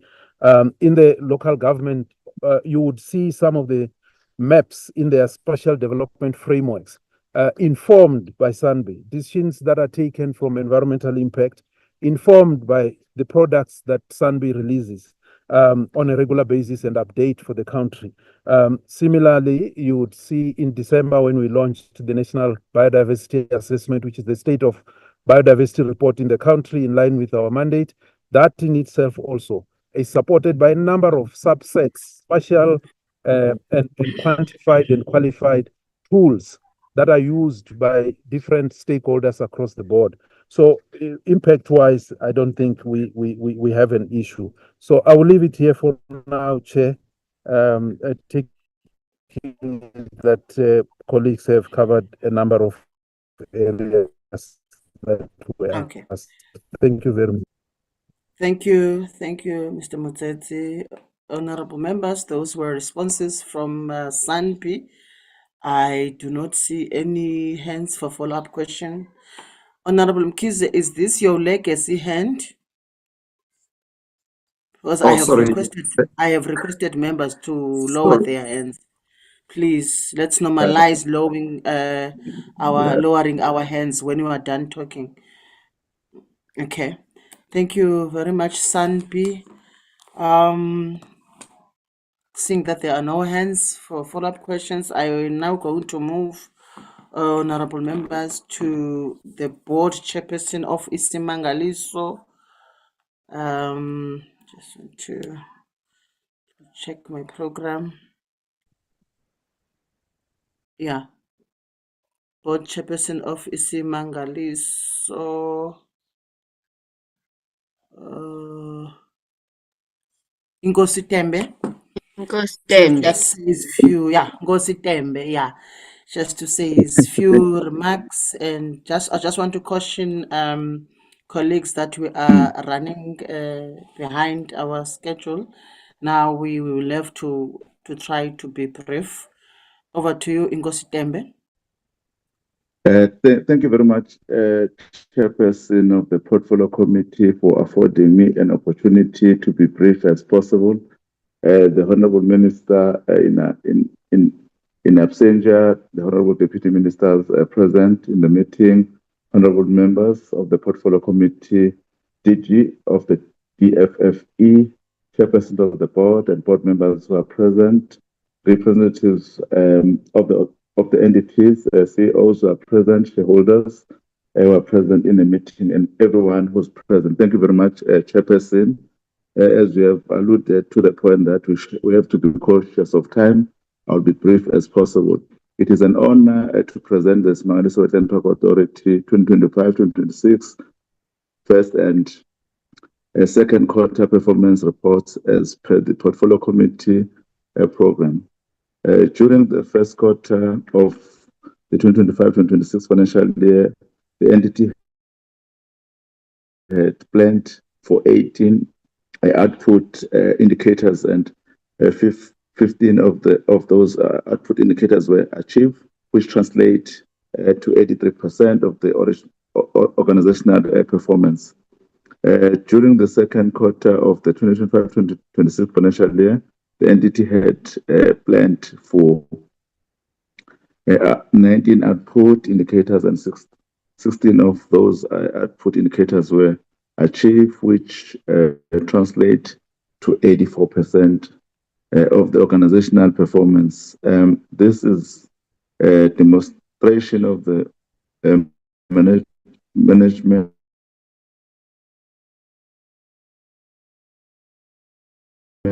commitment to continue improving targets for the 2025-2026 financial year, despite the severe fiscal constraints that are faced by the entity. As other colleagues have alluded to that we are planning to implement the program of the entity should we be rescued on the financial constraint. Honorable Chair, I will then hand over to our CEO to take us through in details of what I have alluded into. Thank you very much, Chairperson. Thank you, Ngosi Tembe, for your remarks. Mr. Bukosini, over to you. Thank you, Honorable Chairperson. Of course, greetings to you, Honorable Chair, Honorable members, our Minister who has subsequently left the meeting because of other formal commitments, our Deputy Ministers who are in attendance, Deputy Minister Singh and Deputy Minister Swartz, chairpersons of the boards of entities, DG in absentia, our CFO from the department, CEOs of the entities, colleagues from the department and entities. A very good greetings, in fact, greetings to all of you. Chairperson, I think I'm going to follow suit. The presentation is going to focus on the performance of the entity for the quarter 1 and quarter 2. I will later on provide members with key updates, which I think will be of interest to the honorable members in terms of what is happening in the entity, the plans, and what is currently the situation. So I'm not going to waste too much time on the introduction, Chairperson. If we may just go straight to the items. I must say... CE? Yes. Okay. I think you have noted that we have requested your first presenter to focus on the areas where we did not achieve. That's I correct. hope you are That's going my to follow that. approach. Okay, That's fine correct. then. That's my approach. Thank you, Chairperson. Chairperson, in terms of the Q1 performance, you can see that we had 18 targets and we achieved 15, which translates to 83%, as correctly alluded to by the Honorable Minister. In our Q2, again, we had 19 targets and we achieved 16, which translates to 84% performance of the entity. The targets that we did not achieve, Chairperson, is Program 3 in Q1, which is slide 2. It's revenue to the park, revenue that we're supposed to generate. Instead of 6.4 million, we generated 5.6, largely because there is a concessionaire who we are still in court with, who is not willing to pay. That's the concessionaire who was paying SANBI KZN and Wildlife as previously reported to the portfolio committee, but we are dealing with that matter. And Program 6, Chairperson, it's under slide 33 and 34. It's environmental monitors. We were supposed to have 130. We did not have any. And kilometers of coastline, 320. We did not have any.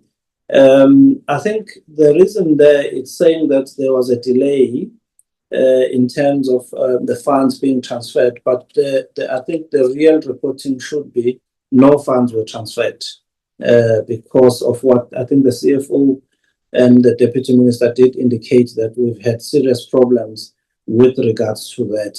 And that was Q1, Honourable Chair and Honourable Members. And as such, there are no employment opportunities that have been created and the business opportunities, and that had serious consequences in how we are operating, and I will talk to that later. Under Program 2, Chairperson, Q2, Program 4 is what we did not achieve, which is in slide 54. It's the number of non-accredited training. Of course, Chairperson, if you did not receive money for your EPWP, you are not going to train anybody because the training is around issues of safety and many other issues which revolves around the implementation of the program. So as such, we were not able to deliver on that. Program 6, which is under slide 62, again, it's the same target, which is number of environmental monitors, 130, and kilometers of the coastline, 320. The issue of the coastline basically means that our coast remains uncleaned with all the dirt and the debris and all the other challenges. And I'm sure some of you members have heard members of the public complaining about how dirty our beaches are purely because we are not in a position to deal with that. Chairperson, I think one must also indicate that we appreciate the intervention of our political leadership in attempting to address the issue of the EPWP, but maybe it does need to be stated that in the case of iSimangaliso, while we appreciate that some entities are going to be receiving the transfers, iSimangaliso is not going to receive any because we did not implement the program because there was no money to implement the program. Basically meaning that we are not able to do so. And thirdly, in the PWP or the issue of the alien invasive, we have land care contractors, managers that we have already employed who are eating on our operational expenditure to date in the tune of 15 million. But again, I understand that the department is unable to refund us that because the transfers are in relation to goods and services. So it basically means that it is money that we have lost and we're not going to recover. And unfortunately, all those combined have significant cash flow issues, as you are going to hear from the CFO when she presents the financial situation.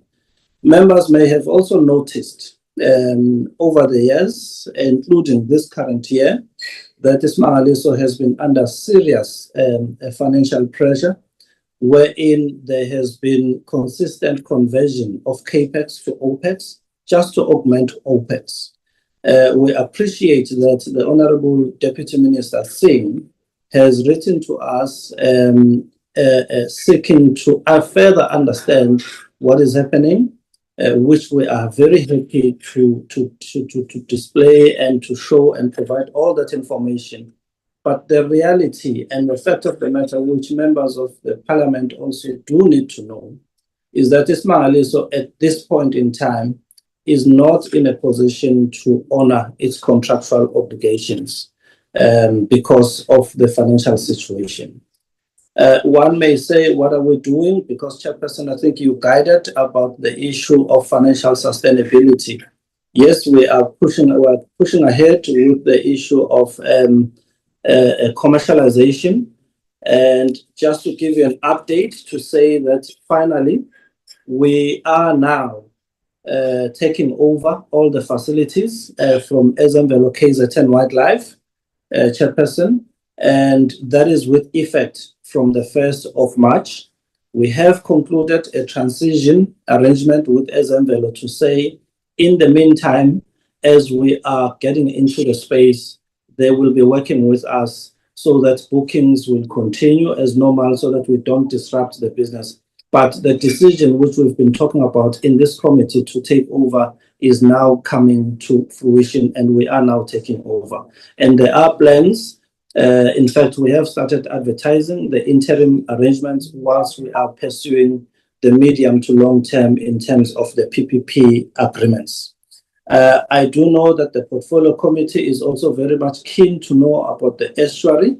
We've submitted on the 7th of January, and we are awaiting a response from the department in regards to that. So I think that is where I wanted I would like to leave it at this point in time, honorable members. And the CFO is going to take us in terms of the financials. Thank you, Chairperson. Thank you, CE.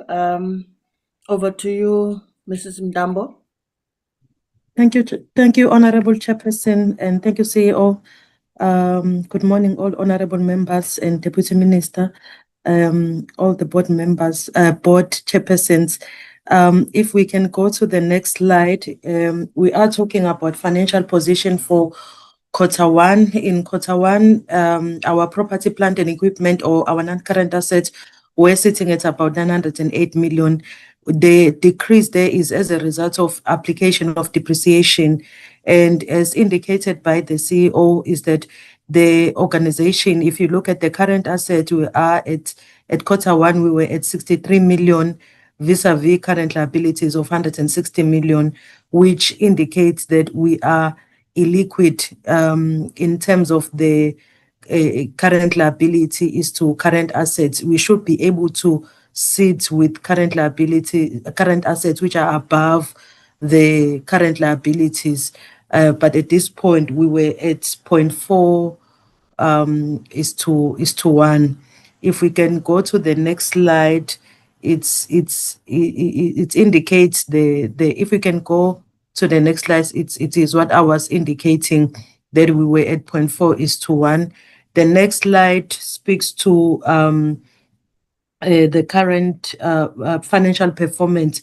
What's on financial position, I also want to indicate, like CEO has indicated, that we are putting in place efforts to reduce our payables and also to improve our working capital by also implementing the financial sustainability plan Then when you look at the financial performance, in terms of the ones that are highlighted with red in revenue, indicates the funds that we haven't received.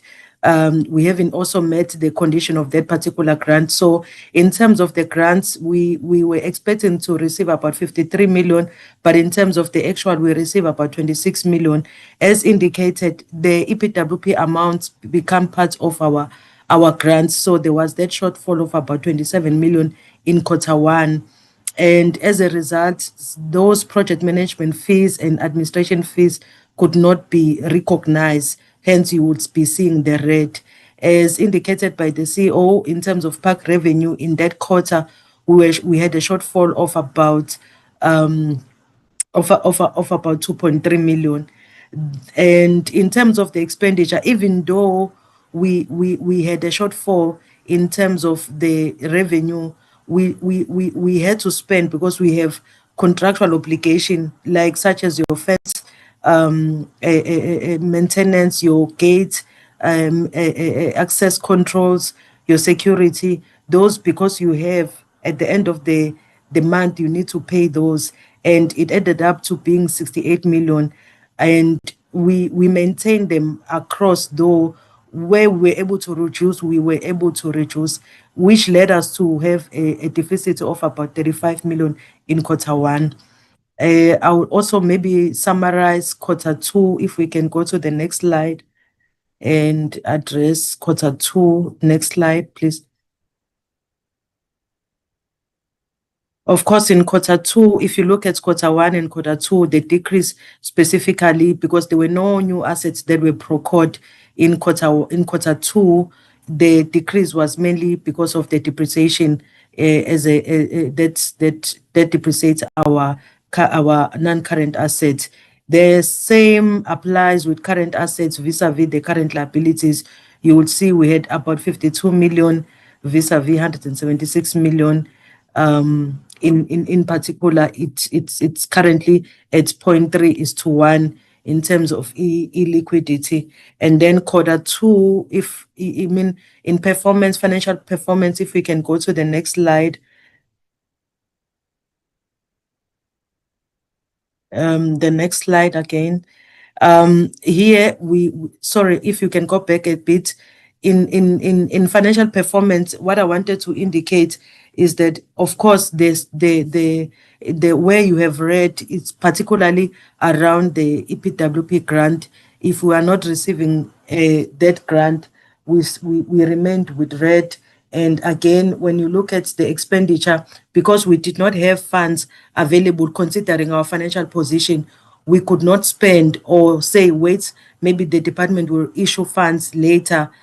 We could not be in a position to maybe pay in advance and maybe do the work and wait for the department because of our financial situation. So in an overall, in Q2, we had received a total revenue of about 67 million vis-a-vis the expenditure of 139. Of course, you can remove the depreciation as a non-cash item, but it also leaves you with a deficit. If you don't take it into account that you have a depreciation, a deficit of about 71 million.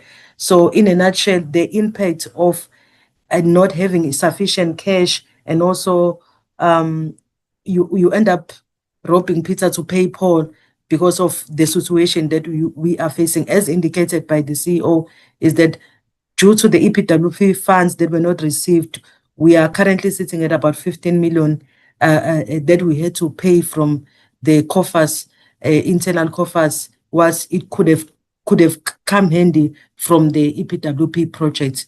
I think those are the ones that I wanted to highlight, CEO.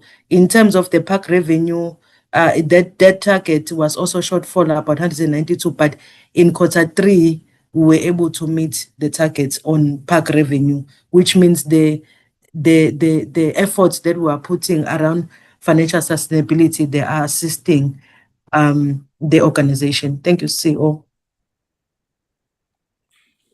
Thank you. Back to you, Chairperson. Thank you. Back to you, Chairperson. And maybe just to add, Chairperson, to say that because of these challenges, I think it's important, because I know these matters are going to come to you as members of the Parliament. We have lost about 20 kilometers of fence that has been stolen. We believe that this is in relation to the fact that people are not doing anything in terms of benefiting or working as it used to be the case. I'm sure you would recall that we never had these instances or incidences. We've got 30 kilometers of the 394 kilometers that is submerged underwater, thanks to the DG and the CFO, because we've been able to attend to some of these issues with the 20 million of the 47 or 46 that they gave us. But the challenge still remains, which basically means that with the foot and mouth disease being on the rise, we've got animals that are coming out of the reserve into the communal areas, and we have absolutely no control because of the financial situation that we have reported. Thank you, Chairperson. I thought I should bring that to your attention so that when it comes to you, at least you are aware of it. Thank you, Chairperson. We will take questions. Thank you, CE. Honorable members, I'm noting hands. I see the hand of Honorable Paulson, followed by Honorable Manaka, Honorable Mukwena, followed by Honorable Kumalo, then Honorable Temba, followed by Honorable Mkize. In that order, honorable members. Honorable Paulson. Thank you, Chairperson, and thank you for the presentation. Chairperson, this is a very concerning entity and its performance as well. It has achieved 84% of its targets, but it's in severe financial distress. And as the presenter described, it's been illiquid in both quarters. The current ratio dropped from 0.4 to 1 to 0.3 to 1. In other words, it means that they've only got 30 cents in assets for every 1 rand of debt. And the current liability is 176 million rand.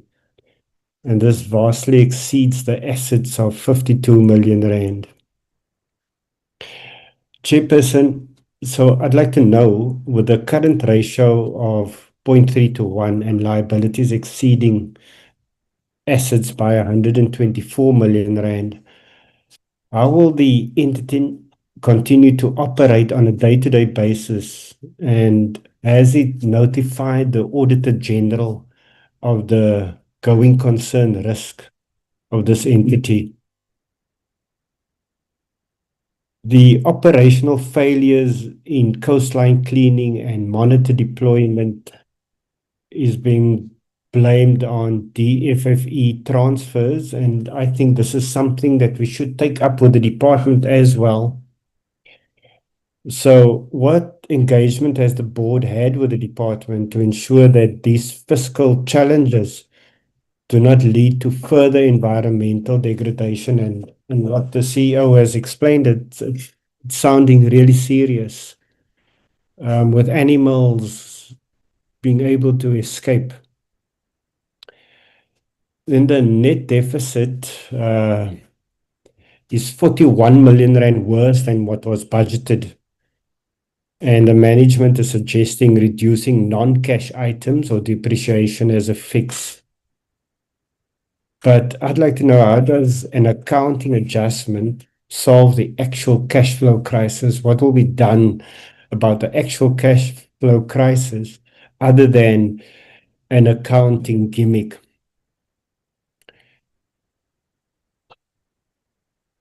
And in the light of the Masifundisi report regarding the exclusionary conservation and community anxiety over the rewilding, how is iSimangaliso reconciling its 2022 to 2031 IMP with demands of small-scale fishing communities. And then no milestones were achieved for signing new PPPs or commercialization agreements in either quarter. So when does the entity expect these initiatives to begin contributing to self-sufficiency, which would also then ease the reliance that iSimangaliso has on state grants? Thank you very much, Chairperson. Thank you, Honorable Person. Honorable Managa. Okay, she just got cut off. I'm not, Managa. yeah. Your Oh. technology, yes, thank you so much. I was struggling a bit. Your Honorable Chairperson, iSimangaliso, they used to be our shining star. They used to be one of the best entities, but I hope they will get there. The total revenue amounts to 33 million against the target of 66 million, resulting in a 33 million shortfall, 50%, Chair. I just want to check with the CEO. What proportion of the shortfall relates to internal generated revenue versus the delayed departmental grants? And what concrete measures are they having in place to recover the internally generated revenue in the next quarter, as indicated by the CEO in his report? The fiscal transfers, Chair, are fiscal constraints at the departmental level likely to affect the future transfers during the financial year, during the very same financial year? The Chief Executive Officer, Chair, did indicate that the deficit will be improved by reducing the non-cash items and by implementing cost containment measures. So how will reducing depreciation improve the deficit, given that it is an accounting non-cash expense? And what specific cost containment measures have been implemented so far? And what is the estimated financial impact of these measures for the remainder of the year, Honorable Chair? The issue of iSimangaliso going to form part of yes, going to let me rephrase it. Let me start with the total expenditure. So the total expenditure of 68 million against the budget of 81 million, underspending of 12. How much of this variance is attributed specifically to EPWP projects not yet implemented? And what are the reasons for the delay in commencing the EPWP projects? And when will the implementation begin? And this delay, could delayed EPWP implementation affect the job creation targets and community commitments? So going back to what I wanted to talk about earlier, Chair, there was an issue of the laundry, if you will remember, the time that we visited them. They wanted to give contract of laundry to the local business people. We just want to make a follow-up if that issue materialized or didn't materialize. Thank you so much. Thank you, Honorable Managa. Honorable Kumalo. Thank you very much, Chairperson. I'm noting you, Honorable Mokwena. Just hold on, Honorable Kumalo. I have noted you, Honorable Mokwena, Honorable Bilangulu, because you have a challenge with your gadgets. Can you mute Honorable Mokwena? You are going to speak after Honorable Kumalo. Can you mute Honorable Mokwena?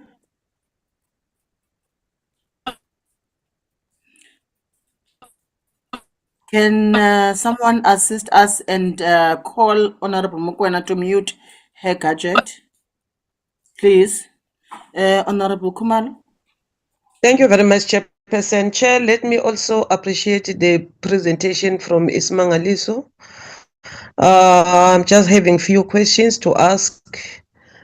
Chairperson 1, what is the potential impact of the identified underperformance areas on the overall objective of preserving the Isimangaliso Wetland Park's World Heritage status and promoting socio-economic development in the surrounding communities? Chairperson, what aggressive marketing strategy were put in place to achieve the impressive additional 15,500 visitors? Noting that, Chair, additional 21 social media posts were processed to encourage investors to apply for advertised concessions and visit the park. What tangible results indicate that this was indeed successful? If it wasn't, what other strategies will you be putting in place to attract investment?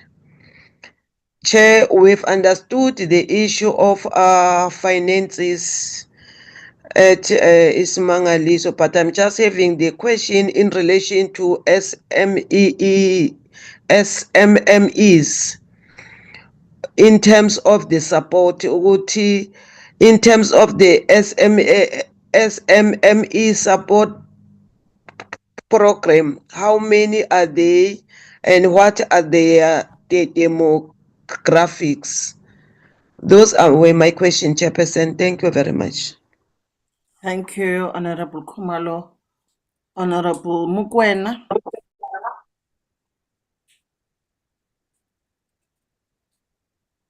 Okay, Honorable Temba. Thank you very much, Honorable Chair. Makumalo, can you Let mute me, your mic and sorry, Honorable Temba. Can you also lower your hand, Mama? Thank you, Honorable Temba. let me welcome the presentation from Ms. Mangaliso. You know, we've been shining and boasting with our Isimangaliso, but we believe that time will tell. In quarter one, I'm just doing some summaries on quarter one, which is 18 of 28 annual targets were scheduled for quarter one. 15 of those 18, 83% of quarter one targets were achieved. But I have a question. Why were only 18 of the 28 annual targets scheduled for quarter one? Which targets are scheduled for later quarters and why? Then another question that I have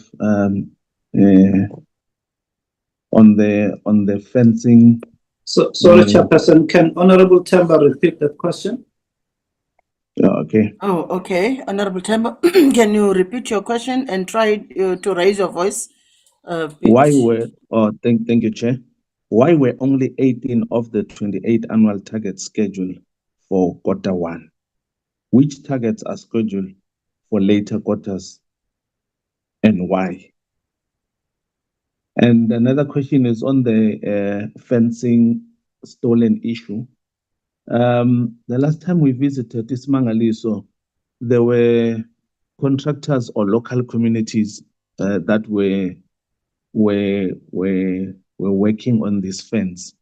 So I just want to check, because now we're promised us these contractors or the communities who are working on the fence, they're also looking, or they're also there to see if the fence is safe. So my question is, where are the contractors? Are they still in the park or they are not? If they are not in the park, why? If they are not in the park, why? And what happened with the contract that they had? Another one, Chair, my question is on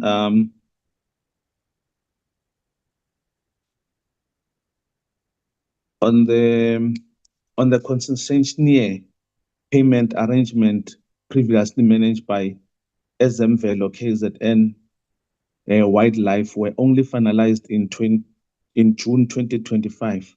Delay revenue accrual to iSimangaliso. So my question on that one, what amount is the concession year revenue remain outstanding or delayed beyond the 5.6 million, which date and payees? Thank you, Chair. Let me end there. I wanted to ask about communication, but I'm covered on that one. Thank you very much. Thank you, Honorable Temba. Honorable Mkhize. Thank you, Honorable Chairperson. I would also like to welcome the presentation. Ngiphinde futhi ngikhuleke enkosini Tembe ukuthi inkosi isibingelele iqalisa umhlangano. I just have only one question to iSimangaliso. CEO, your report indicates that in both quarter 1 and quarter 2, the target for deploying 130 environmental monitors and cleaning of 320 kilometers of coastline were not achieved at all due to the delay receiving funds. Later, you mentioned that no funds were transferred at all. Okay, that's understandable. Then, what steps have you taken to ensure the required funding and ensure these critical environmental protection targets are implemented within the current financial year? That's the question that I would like to ask. Thank you, Chairperson. Thank you, Honorable Mkhize. Honorable Mokoena. Thank you very much, Chair. I don't know if some of the questions that I want to ask has been asked by other colleagues because I was kicked out by network. So you'll bear with me when I repeat the question that has been asked by other members. And then what work is being done to optimize public-private partnership and commercialization to better resource the entity and forge strong relation? How much of the 5 million came from debt collection and how much is still held up and unpaid from debtors? What strategies will you be putting in place to encourage payment?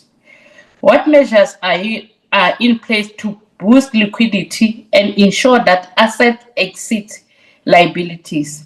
How the variance of 33 million affects the operation of the entity? And the other one on the delays of the EPWP have been covered by Honorable Manata. Thank you, Chair. Thank you, Mem Mokoena. Mem Makasi. Thank you, Chair. I'd like to ask iSimangaliso that in the second quarter, why were there no non-accredited trainings conducted? And what impact will this have on achieving the annual targets? While visitor numbers and revenue exceeded targets in some areas due to marketing, what is the long-term strategy to ensure sustainable growth in these areas? The reports mention corrective measures for deviations.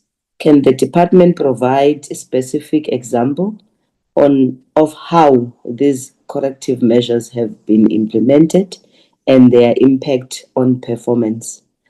And what are the key risks identified that could impact the achievement of the annual performance plan? And what mitigation strategies are in place? And how effective is the stakeholder engagement process?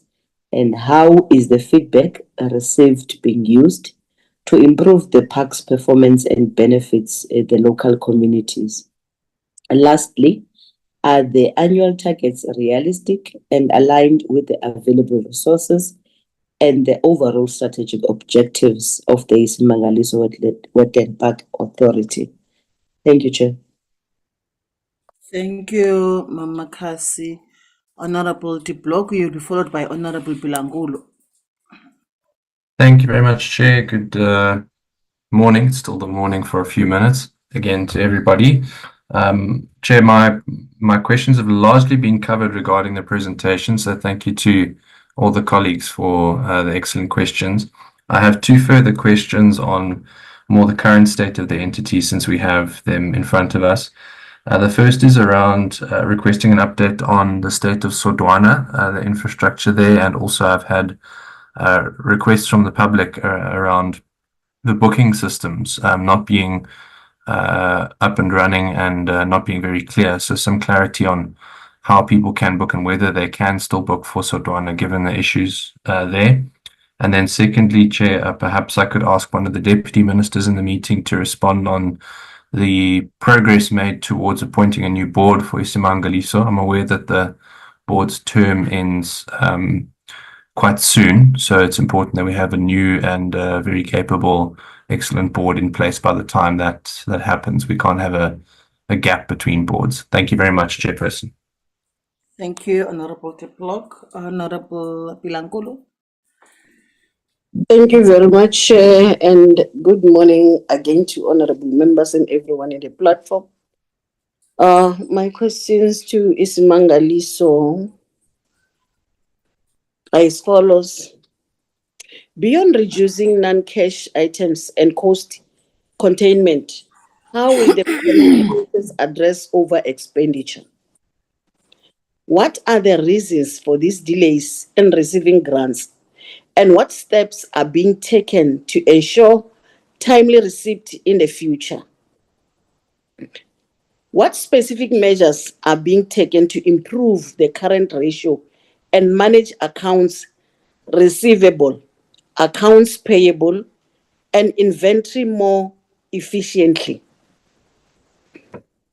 Chairperson, several expenditure variances are linked to delays in EPWP project. What are the specific reasons for these delays?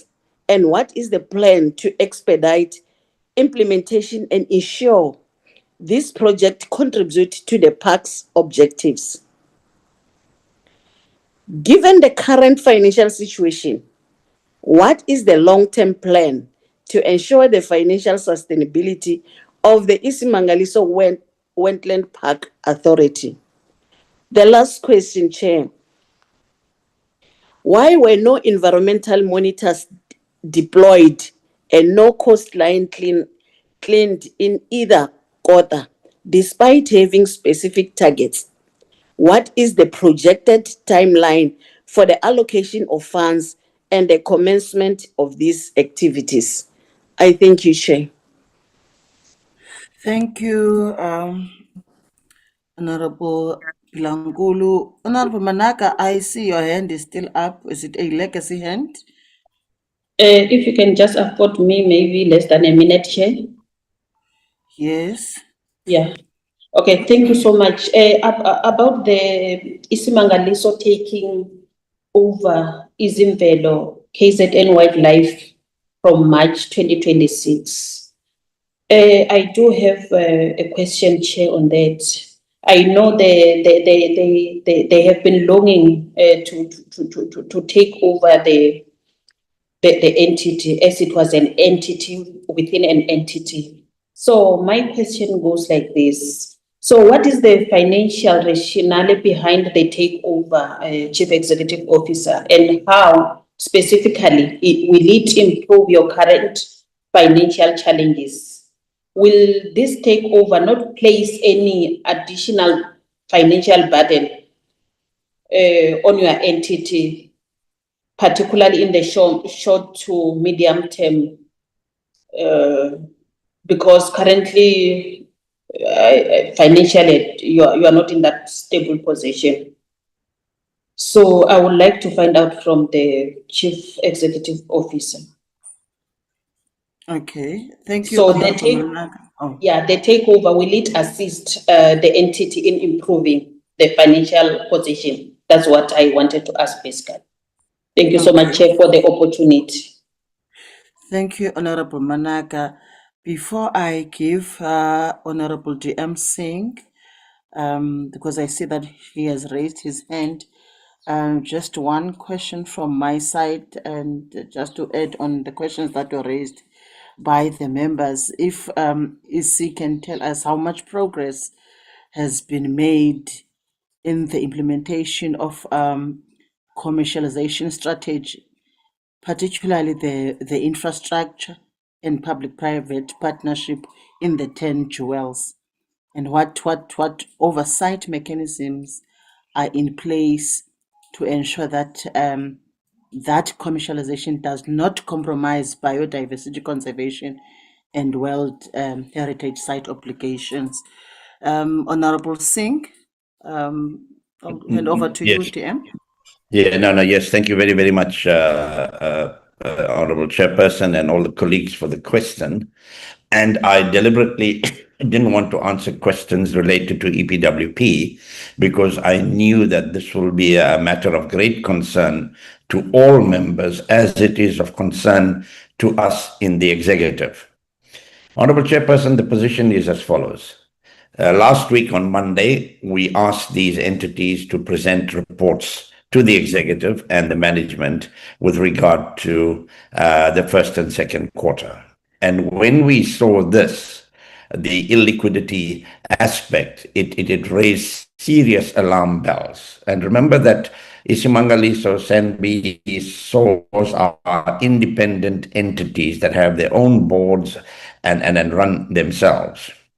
It was on that day that the Minister and DM Swartz and I decided that there should be serious intervention into some of these entities. And one of them is iSimangaliso. Now, a few weeks ago, I was delegated new delegation responsibility for iSimangaliso.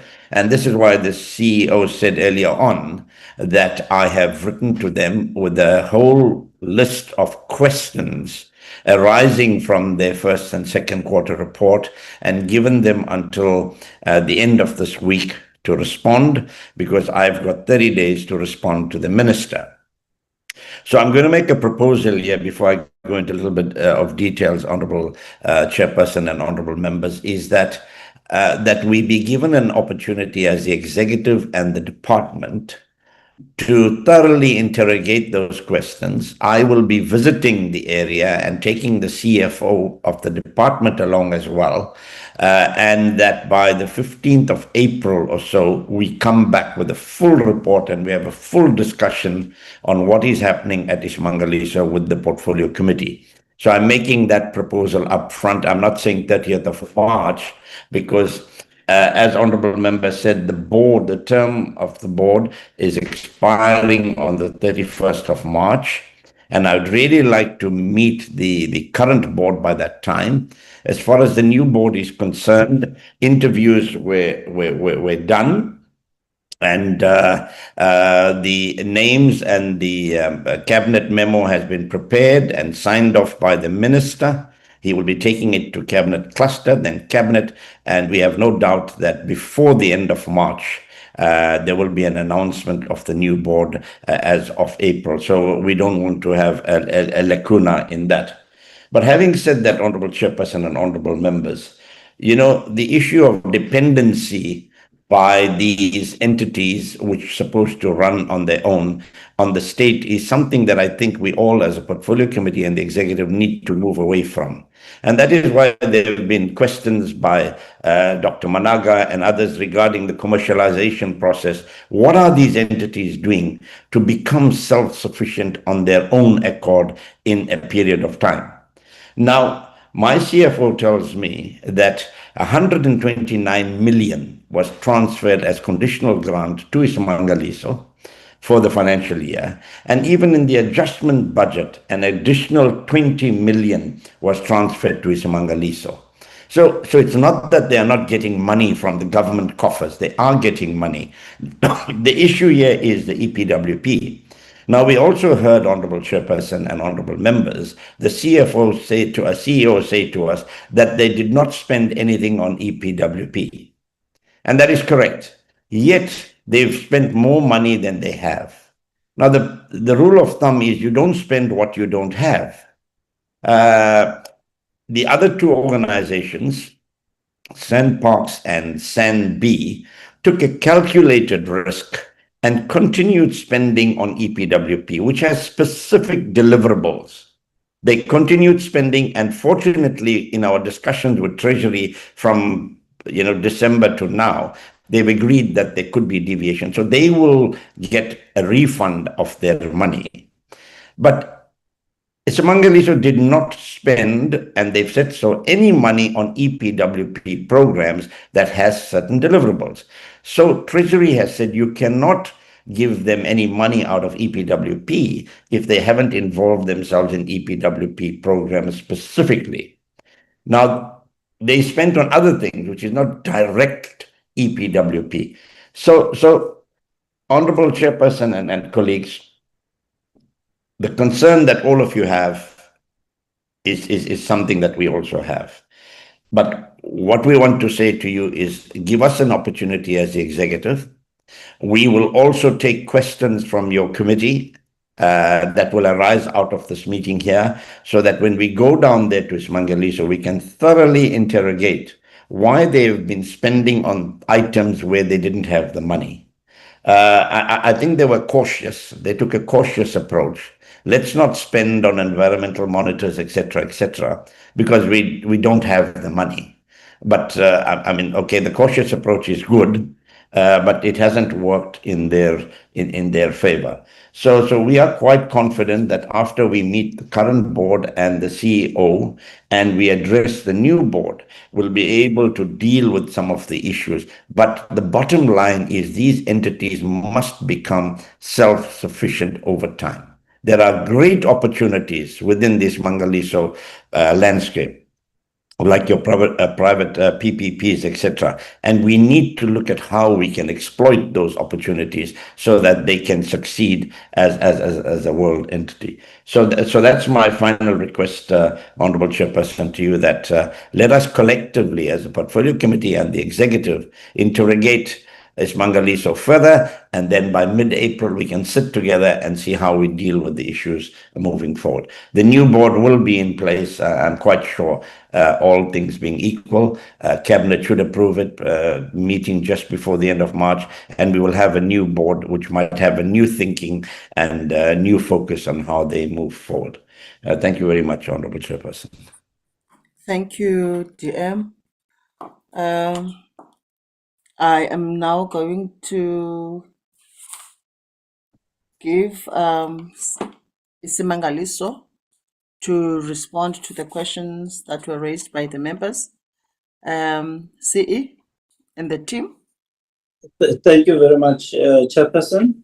The responses will come from myself, the CFO, and as well as our strategy support manager, who is in attendance, Ms. Lungile Ntuli.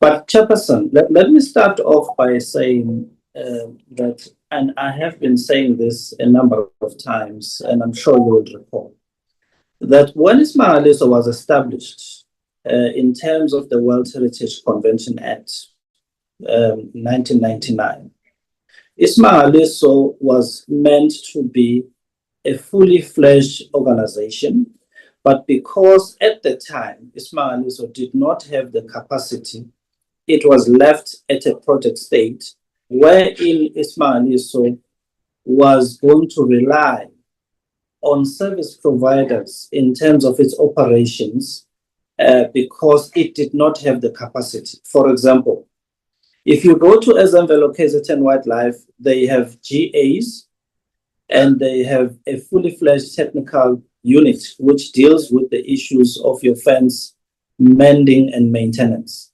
iSimangaliso does not have that, and in order for that assignment to continue being implemented, iSimangaliso must have a service provider. So that's number one.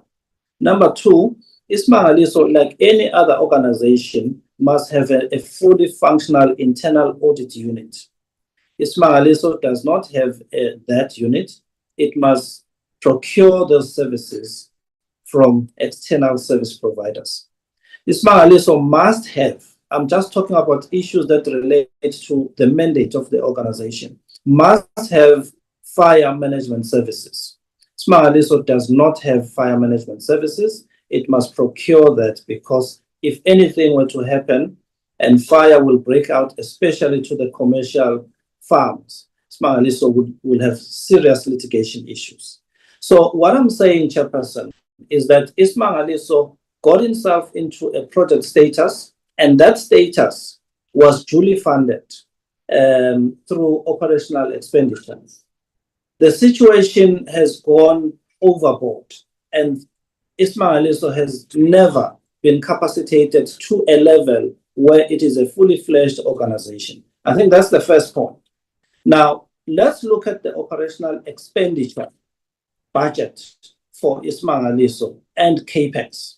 You will then realize that the operational expenditure vis-a-vis the operational requirements in terms of the Act and the mandate of iSimangaliso, it is not possible for iSimangaliso to deliver on the management requirements. So these are the issues, but I'm just bringing this to the attention of the members, as I have brought it to the attention of the members before, and we are going to continue bringing it up so that everyone understands exactly where the issue came from and where we are. And we're obviously discussing issues of what are we doing to deal with those issues. The Honorable Paulson, you are raising, maybe before I do that, Honorable Singh is raising an issue that we did not spend on EPWP, but on other things. And I think the CFO is going to address that question. But knowing iSimangaliso, and I think most of you honorable members, you do know iSimangaliso, the sensitivity, especially with the communities, given the uncertainty with National Treasury, which has lasted up to now, we could not take a risk of saying to the communities, especially EPWP, knowing the poverty situation with those communities, go and work for the past 8-10 months. We are going to pay you if National Treasury makes money available. That was going to be catastrophic for us from a community relations point of view, because if Treasury was not going to rule in our favor, then we would have a serious problem. There was no sense of certainty that this is going to be the situation. We are finding ourselves in this situation because of that, but the CFO will address the other issues.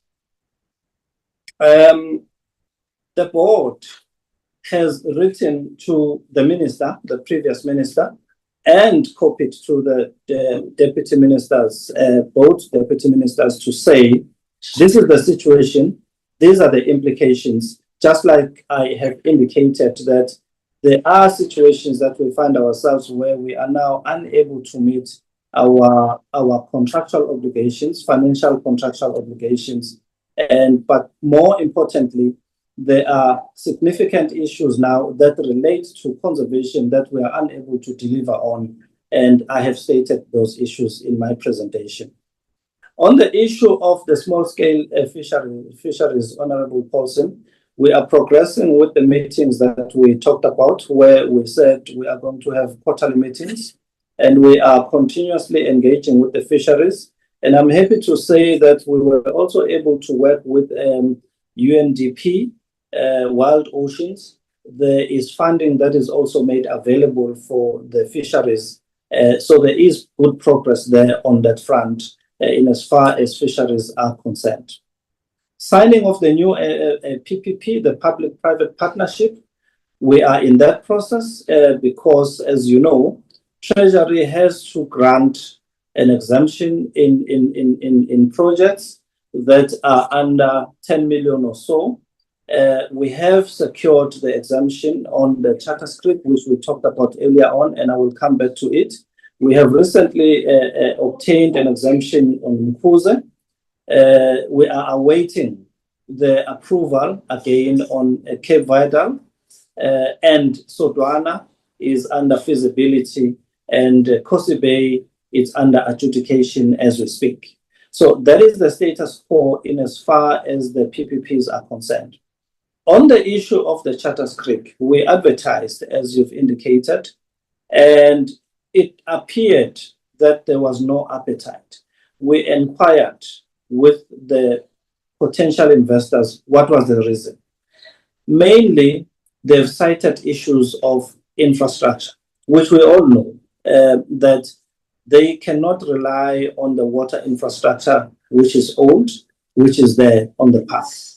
And we have approached the department, as I've indicated, that the DG and the CFO, they have intervened. So yes, there is funding and support that we are getting. We cannot sit here and say we're not getting any support from the department. But at the same time, we cannot sit here and not state the facts and the reasons of what are the challenges that we have. So we are receiving the support, and we've received the funding to sort out that infrastructure at Charters Creek as per the recommendation of the potential investors, and we're dealing with those issues. The reservoirs now are being dealt with because we received that funding from, and thank you to you, CFO, I've said this, and to the DG, and we've received that and we're working on that. Honorable Manaka,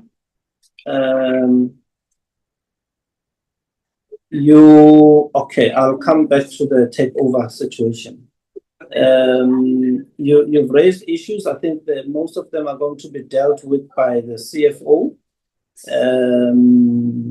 What measures are in place? Okay. Yes, I think the CFO is going to deal with most of your issues. If not, I will come back. She will highlight where she's struggling, but I think I've written them that way. Honorable Kumalo, what is the potential impact of the underperformance of this organization? It is a very bad impact, I must say, because it basically means that we are unable to create the employment which is much needed in the area. We are unable to provide the business opportunities to the SMMEs, but also more importantly, we are unable to deliver on our core mandate, which is conservation, because of this financial situation. So that is the significant negative impact, which I believe once we meet with the Deputy Minister, we will be in a position to sit down and discuss these issues quite openly and see how best we deal with them. The aggressive marketing strategy, yes, in terms of marketing, we are doing our level best to market the park. And interestingly, and I must say, people do like the park because they've been knowing the park for a long time. And there are institutional there are memories that people have when you talk about Cape Vidal, Sodwana, and so on. But the problem is that, for instance, if you cannot keep the beach clean because you cannot afford to collect the waste, that's what the problem is. We've been assisted this time around, especially in December, by companies like your SPA and Boxer, who donated the collection of waste in certain areas. That has sort of alleviated the situation in December, but that was for December. The situation still stands. Social media, the adverts in terms of the potential investors are interested, but the major challenge is the infrastructure. The transformers in certain areas, roads are not in good condition. Those are some of the challenges that we have, given the current financial constraints that the government is facing. But we are also trying our level best, and the department is trying its level best to assist where it can. But the reality is that there are those issues. Remember, when an investor comes in, the expectation is that at least the bulk infrastructure must be in order: roads, your water, your electricity. Our approach through the PPP is that the renovations and refurbishments must be done by them so that we can relieve government of that pressure, the financial pressure. And that's the strategy that we have employed. How many SMMEs are they, and what are the demographics? I think we can provide that information explicitly in writing, if we may, Honorable Chair, because we will need to get to figures. But maybe I can also ask our strategy support manager to get information as I'm speaking. When she gets to the floor, she will speak to that as well. Honorable Temba, our strategy support manager, will respond to the issue of the performance. On the first issue that you're asking, where are the contractors? Are they still in the park? The answer is no. They are not in the park, and we cannot keep them because we can't pay them. So that's a simple answer there, as I've indicated. The concession that you're asking about is a concession of Maputa Land, who had a lease agreement with SANBI KZN Wildlife for a very long period, which eventually expired, but they continued. So when we came in and we were taking over, we started engaging them so that we can get into an interim lease agreement. They citing that SANBI KZN Wildlife is owing them money, and they are not going to enter into any arrangement.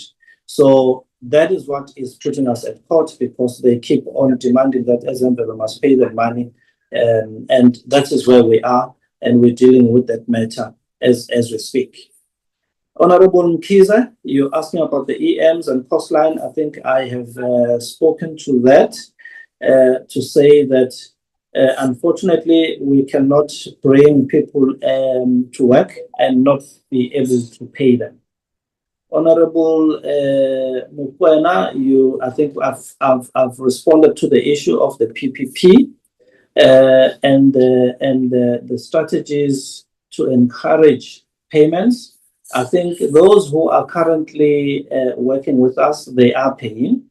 They are paying our concessionaires. It's just that we do not have a big number, as we are now busy implementing that.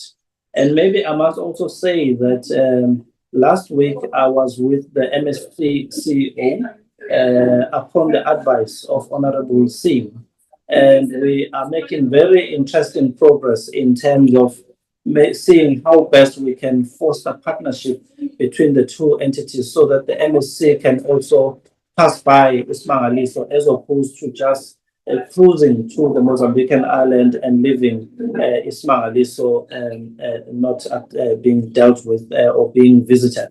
So we're looking at increasing activities on their end in the form of diving, snorkeling, game drives, and so on, which is something they do not have, but it's definitely going to add a spice in terms of the activities that they are dealing with. So we believe that that is also an opportunity. And thank you, Honorable Singh, for that opportunity. You've opened that door, and we are now making progress.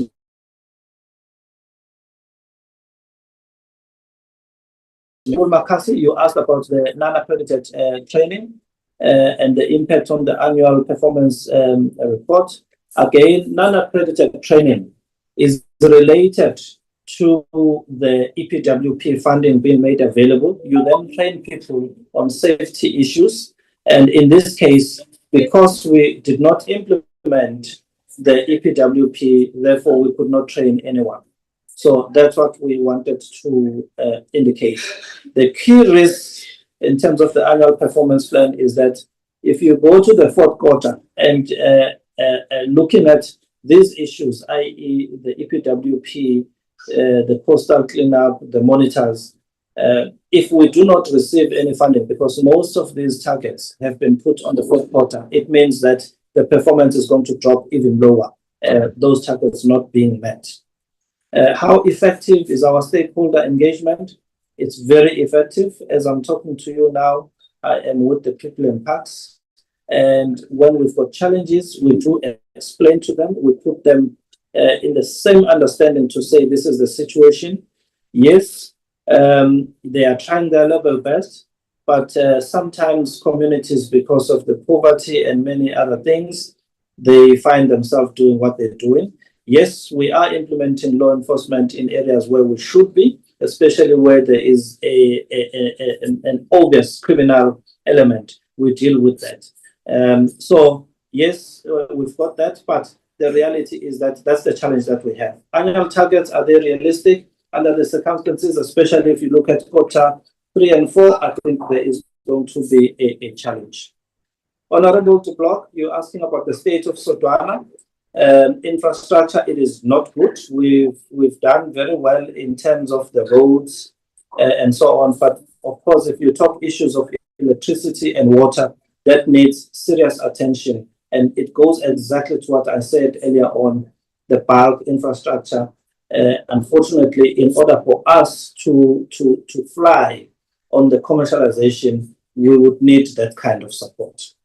The booking system, as I've indicated, and this is going to combine with Honorable Managa, we are in meetings with SANBI KZN Wildlife. In fact, we've now agreed that the booking system, to avoid confusion and disruption of business, it will continue as is until such time that we have found an operator. We will then advise the public accordingly.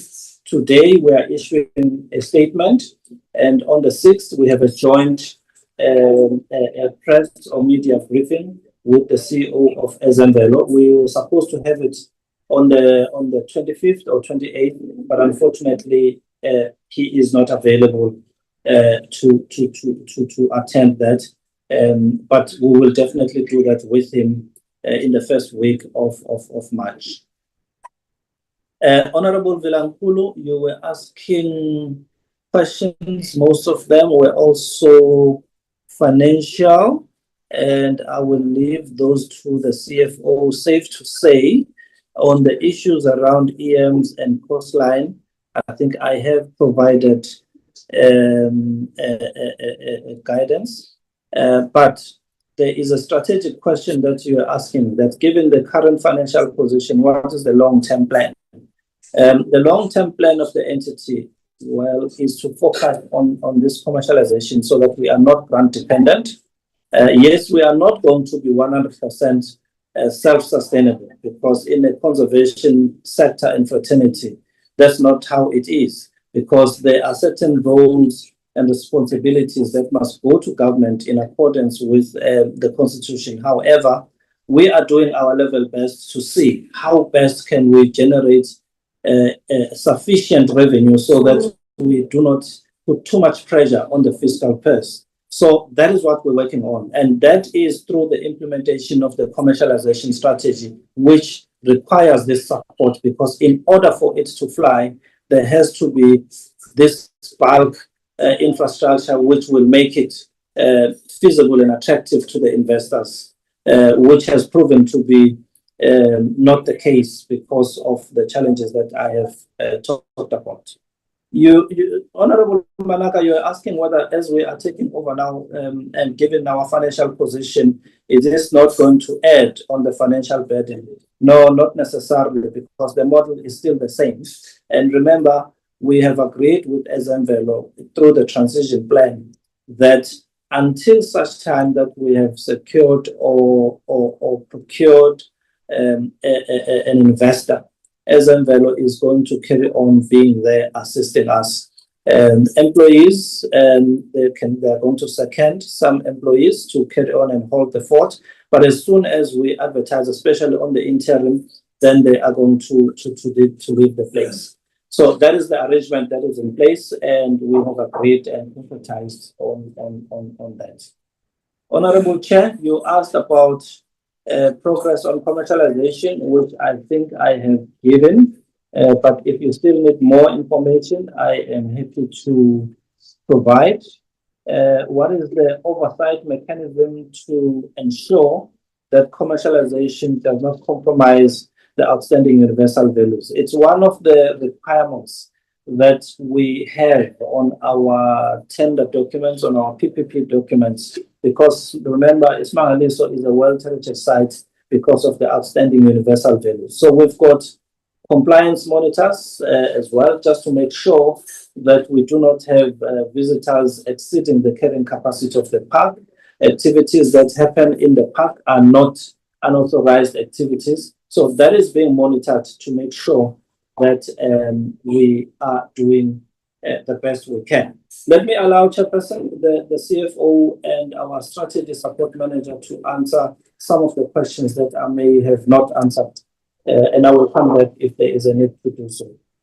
Thank you. Thank you, CEO. Can I, Chairperson? Yes, Mumdambo. Thank you, Chairperson. With the first question from the Honorable Paulson about the going concern, that have we advised the Auditor General about the going concern issue or the risk?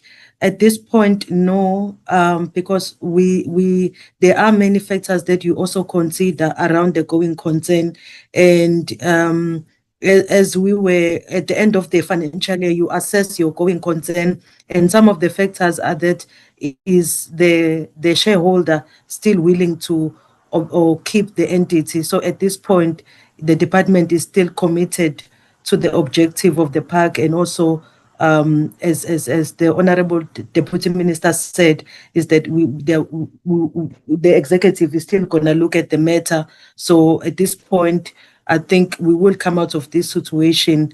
Going concern risk is there, but as long as the department is committed and the board is also committed, I think that will be addressed. And then the issue of the cash flow, perhaps as the Deputy Minister said, is that requested that we be given up until the 15th of April to give the report back. I think Honorable Paulson, those issues around the deficit and cash flow will be addressed. And then Honorable Mananga, you had asked what is the shortfall for the delay between what was expected from the department. A total amount that we expected for EPWP is about 85 million, and of the 85 million for quarter two, from quarter one, quarter two, we would have received about 42 million. Hence, you would see in the actual budget or quarter two, instead of 107 million, you have 49 million, and of that 49 million was specifically from the OPEX, the operational budget that we had received. And of that operational budget, you have about the personnel cost that you had to pay of about 33 million. So half of that goes, that 49 million that you have received and 33 that you have to pay specifically on personal cost, that leaves you with about, maybe I would say about 10 million to pay other contractual obligation, which include your security, your gate access, maintenance of the abolition in the park. There's also fence. But also, I must indicate that as the Deputy Minister said, that I think at the end of the quarter two, adjustments were done, and the department was able to give us additional 46. Of the 46, 20 million went to the fence, and the 26 million went to the other infrastructure, such as your road, and it assisted. Hence, in quarter three, the picture might look a bit better than this it was in quarter two. And then I've answered the one of the fiscal transfer. Perhaps the one of the future is that we had, because of this engagement that we've been having, is that in the next financial year, EPWP amount will be ring-fenced within the operational budget. So meaning that it will come in not as part of the or goods and services, but under classified as transfers. So which would be easier for the implementation and also for us to receive it in time. So the next 3 years, that challenge of not receiving funds on time, I believe, will be addressed because of this engagement that we have had. And then I think Honorable Mkwena asked about what's about the debtors. We currently having about 4 million and receivables, or the debtors that haven't paid us, but there are there are risk. There are mitigation against that. We are following up on these payments. We are sending them demands. And if you are unable to pay, we stop you from entering the park because you are part of our concessionaire. There is an agreement that you need to fulfill. In terms of the cost containment, I think I didn't address that. We have applied cost containment that most of the meetings are held inside the organization, in the entity, using our own facility. We have limited kilometers around the staff personnel. So we have put in place cost containment in line with the National Treasury guidelines and the instruction notes. So with that, we've really limited our cost containment, but the expenditure that we incur it's because there is contractual obligation and we do not have options. As I indicated, what are those expenses that we incur? I think as CEO, I think most of the questions were more even from Honorable Bilankulu was around the delay on EPWP. I think that matter has been addressed. So most of the questions were addressed also by the Deputy Minister. Thank you, Chairperson. Thank you, CFO. Maybe, Chairperson, I must add to assist the CFO to say in the long-term plan, we are also working with Wild Oceans, Wild Trust, who are kindly providing financial assistance in terms of the implementation of our programs, and there is value attached to that. So that is what we are working on at the moment. And we are fundraising from other non-governmental organizations. So we are looking into all those issues as part of augmenting the financial situation, knowing that it is not because government or the department does not want to give us money, but it is because it is also constrained. So that's what we are also trying to do. There was a question around the laundries. Sorry, Chairperson, which I forgot to answer. We have started that process and we are still in line with that. As soon as we've got our concessions up and running, it is a condition in the agreement that communities are going to benefit in the form of an entrepreneur running a laundry for that facility. So that arrangement is still in place. To date, we have managed to procure or to buy the laundry machines just to get the process going so that at least when these facilities are up and running, at least it's a matter of just getting a place and the machines are in place for them to run. So that is the status quo in as far as that is concerned, Chairperson. Thank you. Okay. Thank you, Mr. Bukosini, and I do not see any hands for follow-up questions. Thank you very much for your responses. What we are going to do as the committee colleagues and members, we will create a slot for you, iSimangaliso, to come back next term after the appointment of the new board.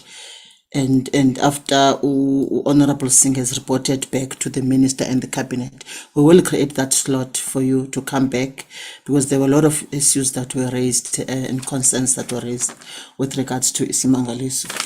On the issue of SMMEs, you have requested that you respond in writing. We are going to give you the time frame will be the 17th of March. We'll be expecting those return responses. So we have given you 3 weeks to respond. Though, let me thank iSimangaliso for your report and also for the responses. That was the way forward that I was giving you, iSimangaliso. Thank you very much. We have to now move to our last presenter, which is SAFCOL. Just want to check who's going to do the... Chi, can you flight our agenda again? My gadgets are failing me now.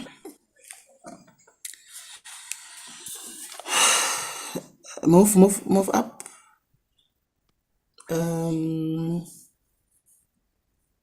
It's Okay. SAFCOL Chair, Prof. Yeah. Everett. Prof. is the board Okay. chairperson. We are now at SAFCOL. The chairperson of SAFCOL, can you kindly bless us with your remarks? Thank you very much, Chairperson. My name is Edward Nesamvuni. I'm the chairperson of the SAFCOL board. Greetings to you, Chairperson, members of the Portfolio Committee, the Minister Okamp in absentia, Deputy Ministers Singh and Deputy Minister Swartz, board chairpersons, DFFE officials, CEOs, colleagues that are here. SAFCOL is family focused on strengthening operational performance, financial sustainability, and governance excellence. SAFCOL's liquidity position has improved with cash of 337.9 million at the end of October Q2, of which 149.1 million. No, honorable members. No. Honorable Manaka, you are disturbing us. You are disrupting the meeting. Apologies, Prof. I'm muted. No, So, Honorable Manaka, you were okay, unmuted. You were unmuted. Fine. Professor, can you continue? Thank you, Chair. The board continues to emphasize prudent cash and capital management to safeguard resilience and support to long-term growth. Strategically, the board chairperson is closely overseeing the proposed phased-in upgrade of the Timbadola sawmill. A sawmill advisor has been appointed to refine project costs and strengthen the business case, given the size of the investment, which is approximately 250 to 300 million. Ahead of the planned final investment decision for Q1 in the year 2026-27. With regards to our company, Ifloma in Mozambique, which is operational there, we have a disinvestment strategy.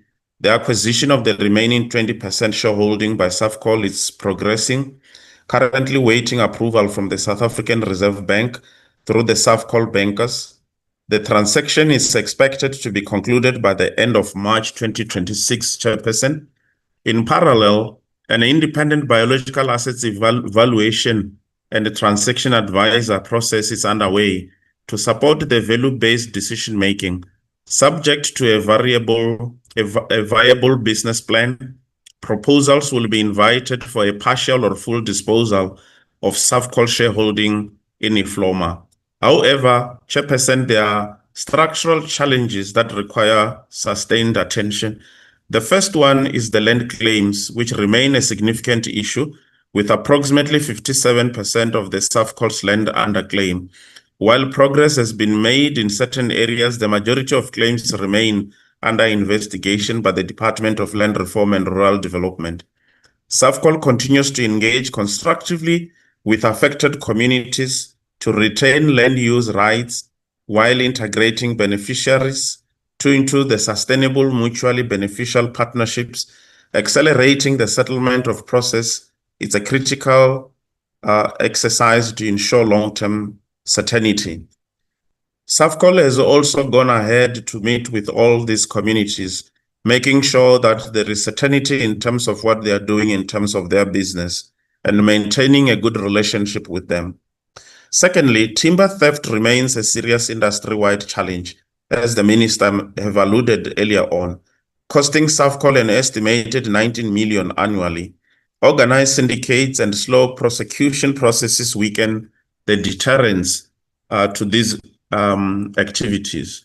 We continue to advocate for stronger enforcement, stricter penalties, improved timber traceability, and the designation of timber theft as a priority crime. Thirdly, Chairperson, illegal mining activities on the state forest land remains a concern. Although the National Forest Amendment Act prohibits such activities, improved alignment with the Mineral and Petroleum Resources Development Acts is required to prevent conflicting licenses processes. Legislative coherence is essential to safeguard state forest assets. In addition, the SAFCOL's aging infrastructure and technology necessitates ongoing capital investment to enhance operational efficiency.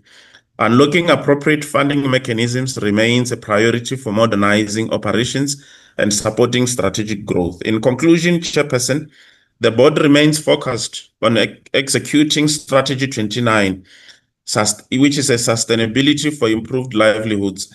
This 5-year plan positions SAFCOL to grow beyond its current revenue base towards a more diversified portfolios, including agroforestry, of which management is working very hard to operationalize it, clean energy through combined heat and power, which is part of the Timbadola upgrade, and also the biochemicals such as cellulose and nanocrystals, which is a project that we are doing with our partners and the higher education sector. I hand you over now, Chairperson and members of the portfolio, to the acting CEO and the CFO for a detailed presentation. Thank you very much. Thank you, Professor Nesamvuni. Mr. Dlamini, acting CEO, over to you. Okay. Good afternoon, Chair, Honorable Chair, Honorable members, Minister in absentia, Minister Ocamp, Deputy Minister Swartz and Singh, board chairpersons, CEOs, colleagues. I'm going to go through the detailed presentation. First, going through the operational matters, and then the CFO will then cover the financial aspects. So if we can move to the next slide, next one. Okay. Okay, I think the key highlights have been covered adequately by the chairperson. So we have a shareholder compact with the Department of Forestry, Fisheries and Environment. So this is the performance contract that we have with the minister. We have 25 KPIs for 25-26 financial year. So for Q1, we achieved 18 of those KPIs, and 3 of them were not achieved. If we can go to the next slide. So looking at liquidity, we achieved the current ratio in trade receivables. Revenue generation in terms of EBITDA margin, this was missed. Now, the reason is the fact that we have aging infrastructure. This talks to both in the forestry operations, which is some of the harvesting equipment that we use, and the trucks, and also the Timbadola sawmill, which is very outdated. So we are running this operation basically on preventative maintenance, although we are planning now to replace some of the equipment mainly related to revenue generation, but still constrained in terms of our cash. So we are using the available cash in a very careful way to slowly replace some of the aging equipment. Now, Timbadola is a priority. So the idea now is to upgrade it in a phased manner, as already indicated by the chairperson. So this EBITDA margin, we plan to catch up on it towards the end of the financial year, in the sense that we have this plan to just focus on the revenue generating equipment so that then it can improve our sales. We can then move to the next slide. Okay, some of the shareholder targets are annual. For instance, innovation and research, we have a target of spending 1% of our unaudited revenue from the previous year. So this is an annual target. We will report on it in Q4. Safety, we've done well on safety. We've maintained Mr. Dlamini, sorry for disturbing you. We have Yes. requested the other speakers to focus on the targets that were not achieved. Can you kindly follow suit and focus on the targets that were not achieved? Please. Okay, Chairperson. That's fine. Okay. So going then to the TUP, temporal unplanted area in Mozambique, we haven't achieved that target in Q1, mainly because of the weather conditions. So we had prepared the land for planting, but this target has subsequently been caught up in Q3. If we can then move to the next slide.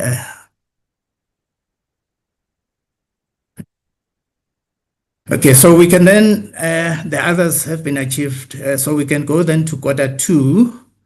In Q2, we achieved 13 of the 25 KPIs and 6 were not achieved. Let's move to the next slide. So current ratio and EBITDA, these are related, mainly because of the breakdowns that we've experienced from time to time that affected our efficiency in terms of production and meeting our sales target. So as I already indicated, within the financial constraints, we're planning to replace some of those revenue generating equipment. We can move to the next slide. Okay. So in Q2, we still experience some challenges with the planting in Mozambique because of the rain. But as I say, this target has progressed now. In Q3, because we did experience rains, the planting has commenced. Timadola sawmill, we also had challenges. Really, it was more about the breakdowns in terms of the boilers. So unfortunately, with processing, once you've lost the opportunity to produce, it's difficult to catch up on it. So this is one target that we most likely will not meet by the end of the financial year. So as part of the phased upgrade, we will have to look at Timadola. Then on next slide, please. Okay, CSI. So on CSI, we missed this target slightly. It was more of invoices. So we have caught up on that because we are using our own contractors that have been developed in-house to do the CSI project. So we are hand-holding them in terms of project management and in terms of ensuring that they invoice the work that they've done. We have caught up on this KPI as well. We can move to the next slide. We have a target of completing the percentage of forensic report within 3 months. So we missed one item here. So we just marginally missed this because there was a policy that needed to be concluded, but that has been done moving forward. So we have caught up as well on this target. But in Q2, it was not met because of one policy that needed a review. We can move to the next slide. Okay, so Chair, I will then hand over to the CFO to talk through the financials. Thank you. Thank you, Mr. Maru. Thank you. Thank you so much. Thank you, Seal.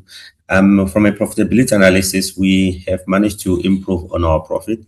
As Chair has indicated, I think we can move to the next slide.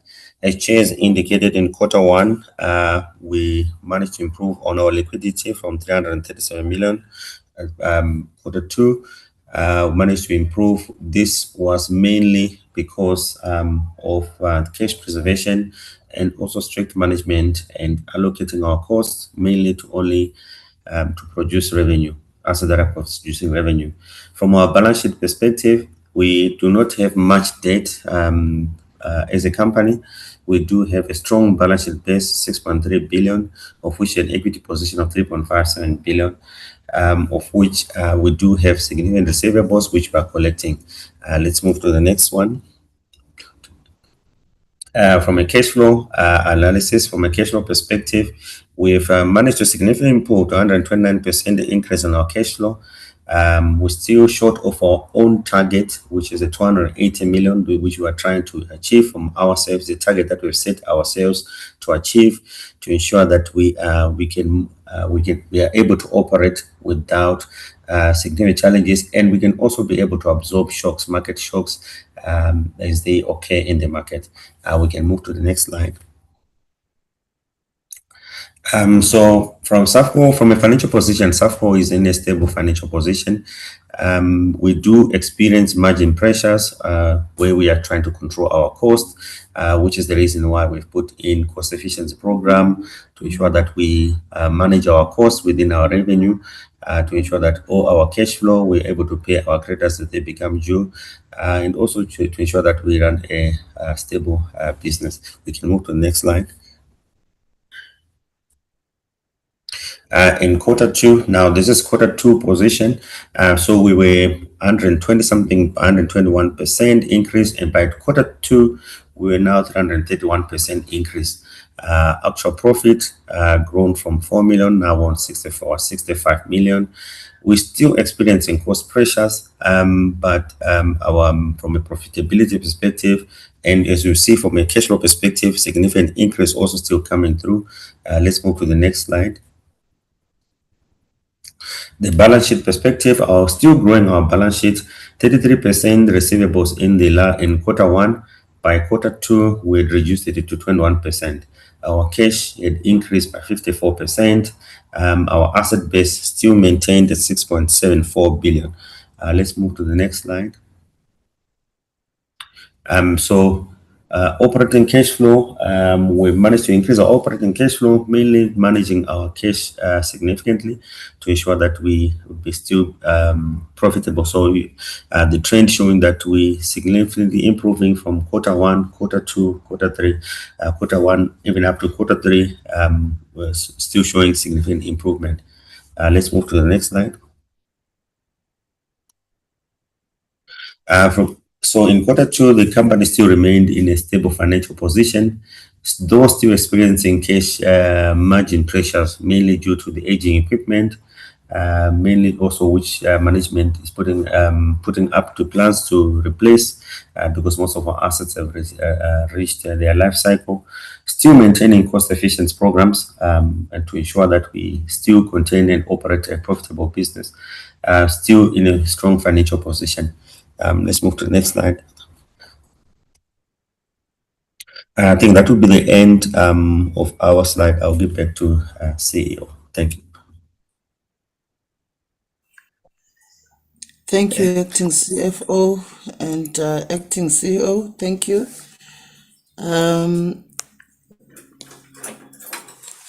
Let me now note hands, honorable members, for questions. Honorable Beach, you've raised your hand. Honorable Kumalo, I will note hands as they come.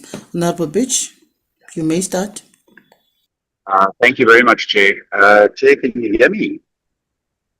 Yes, you are audible, Honorable Beach. Okay, thank you very much. Chair, I want to firstly say that I'm extremely disappointed with, firstly, the financial presentation that's been given to us. Madam Chair, I find this financial presentation to be disingenuous and extremely misleading. And I would request that we be given the opportunity to go through this with greater detail. The presenter indicated aspects that are in complete contradiction to what is written in the report. I'm left with, I'm a bit confused and, astounded that this is being presented in such a fashion. The first quarter revenue indicates a 57% decrease in profitability, but that's not how it's indicated. Then in the second quarter, revenue shows a 332% increase, but it shows a donation of non-revenue equipment as the largest driver. So, Madam Chair, I'm at a little bit of a loss. Madam Chair, there's three other aspects that I would like to address. Firstly, I would like SAFCOL to answer in regards to, I need clarity on the disinvestment of operations within the Mozambican sphere. What does that look like? Is that a sales agreement? What is the particulars on that operational disinvestment in Mozambique? Then secondly, Madam Chair, I think there is a huge risk profile on SAFCOL.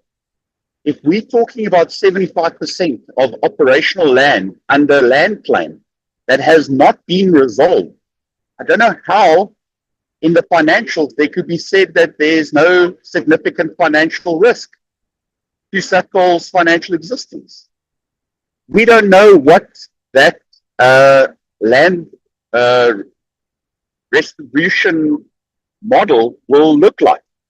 That's extremely worrying. And I think that we should request further input to see, firstly, how far along in the process are we, and what has happened subsequently during that land reform process. And then thirdly, Madam Chair, and finally, I see there's quite a number of less significant managerial failures that I think the SAFCOL executive should answer for, specifically surrounding the corporate social investment failure on their KPI. That shows just clear management of the service provider that was contracted to actually do the work. And then secondly, regarding the policies that was failed to be implemented within the given time frame. I mean, that shows a clear lack of management intent. And I would like to get an answer from SAFCOL on all three of these pertinent questions. Thank you very much, Chair. Thank you, Honorable Beach. Honorable Kumalo. Chairperson, thank you very much. I'm in the bus, Chair, but I will try to make sure that you hear me. Chair, let me take this opportunity to welcome the presentation from SAFCOL. We really appreciate it. But I'm having some few questions to ask.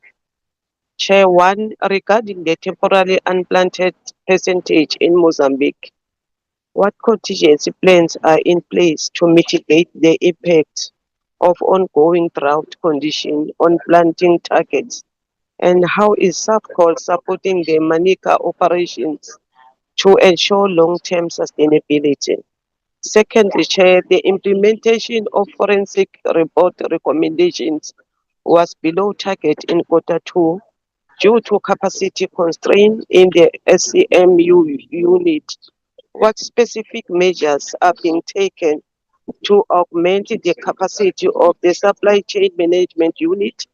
And what is the timeline for full implementation of all outstanding recommendations? How does SAFCOL ensure that its enterprise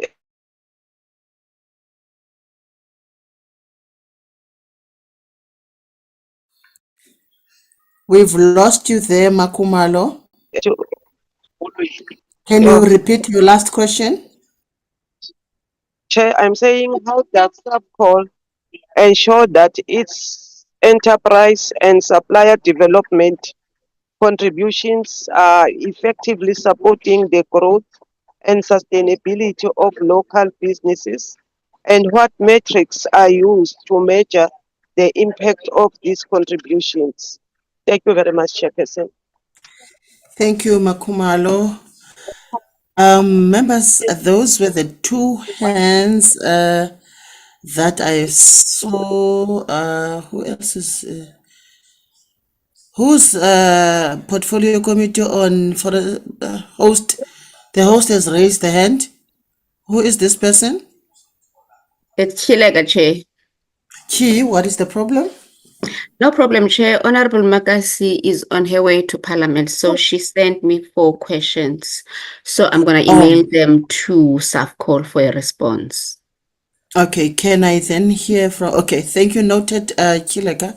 Can I get Honorable Mokoena? Yes, your hand is. Mekumalo, can you mute your gadget? Makumalo, can you mute your gadget? Please, and lower your hand as well. Mamukwena? I'm also in the bus to Parliament. I will also bring the questions to send it to us. So now the time I will Okay. Let me, okay, no, it's fine. I can hear you. It's clear. You will also send your questions. Yeah. It's fine. You can Okay, mute thank your, that is noted. You can mute your gadget. Thank you, Mamukwena. I assume that also Honorable Bilankulu and other members, they are also on their way to Parliament. From my side, they are going to send their questions via email through the office of the Secretary of the Portfolio Committee. From my side, I have just one or two questions. We have noted as the committee that since the transfer of SAFCOL in August 2024 to DFFE, annual reports have never been tabled on time. And this is disempowering us as the portfolio committee from doing our oversight work. I think I want SAFCOL to note that, and we are not taking it lightly as the portfolio committee. But I just want to check what are the consequence management measures that have been implemented against officials responsible for non-compliance, and what internal controls and governance systems are currently in place to ensure that further annual reports are tabled timeously. And the other one, how does the board intend to rebuild the committee's confidence in its ability to fulfill its work and governance responsibilities? My second question, SAFCOL, we have been noting that SAFCOL has always, or has acting, it's either CFO, acting COO, acting CEO, so there is no employment, or these positions are not filled. What I want to check from the board now is for their board to provide a detailed recruitment roadmap, including dates for headhunting, shortlisting, and the final interviews of each of these 3 critical roles or critical positions. And also, what is the total cumulative cost of acting allowances paid out over the last 12 months compared to the budgeted salaries for permanent placements? The last one, are there specific vetting delays or departmental hurdles that are preventing the board from finalizing these appointments? I'm specifically directing these questions to the board because they are the ones that should be responsible for the appointment of filling the vacancies on these positions. So I will now give to the board chairperson, followed by this acting CEO, on the questions that were raised by the 2 members. Other questions will be sent via email. Prof. Thank you, Chairperson. Let me say that we will be able to give a very detailed explanation and the process forward in terms of filling the vacant positions. Let me assure the chairperson and members of parliament that the previous or the two previous meetings, including subcommittees, were just focused on it. Just a snip analysis and a picture for the members to take note of. When the new board came in, the acting CEO was still in this position, but there was a serious hangover in terms of the salary bands and analysis that needed to be done for approval by the minister. That exercise was done by the new board and it was concluded. We will supply to the members a detailed report out of that because it is in writing, it has been approved by the board. After that exercise, we then went into a procurement exercise of trying to make sure that we appoint both the CEO and the CFO. Towards the end of last year, after the approval by the minister in terms of what I've just explained in terms of the salary bands within the forestry sector, after a very serious benchmark that was done, the last one, which was in the records of SAFCOL, was a benchmark done in 2018, which was no longer relevant. So immediately after that, we engaged into a procurement exercise, which was done by the executive under the council of the subcommittee of human resources and remuneration. We got into a serious glitch towards the end of last year, which we were only made this year, and the board has acted very seriously on it, making sure that those procurement processes never get a glitch. So we have now assigned the chairperson of the HR committee to monitor it on a weekly basis. The memorandum that came to me signed has been done, and we're in the process of the procurement exercise so that we don't have another glitch, because when you go into those procurement processes, if not monitored, you can get glitches here and there in terms of this company, that company. And that prevented us not to be in the newspapers doing the appropriate recruitment. So we are on top of that now, and we are very concerned as well as the board that it has taken this long, but there are policy matters that we had to jump through without faltering the process, because otherwise we were going to be questioned as the board in terms of the process. But we will be able to supply all that information in writing, including the signed memorandums where necessary, just to show. Secondly, Chairperson, you indicated that we need to give a timeline. That also we will be able to supply based on the current policy of SAFCOL and the procurement indicators that guides us on how to do certain things. But we are trying very much to fast track it because we have been very worried as the board that we have been delayed so far. In terms of any other matters that may be putting us away, there is nothing now. The only thing that delayed us was really the concurrence that we needed with the minister in terms of the benchmarking of salaries. That has taken a very long period of time. And when you do it, you will recall, Chairperson, that we also have to go through the procurement.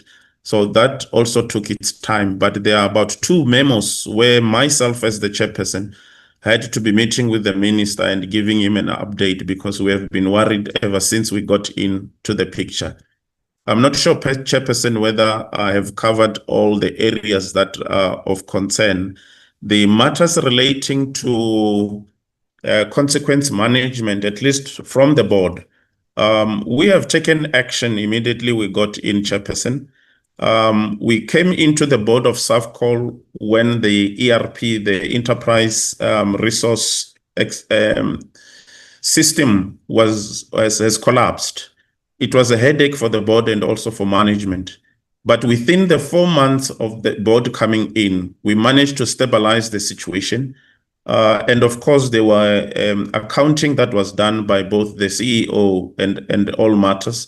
I may say in confidence that the tension that was there possibly made the consequence of the CFO who was appointed to even resign because of the situation.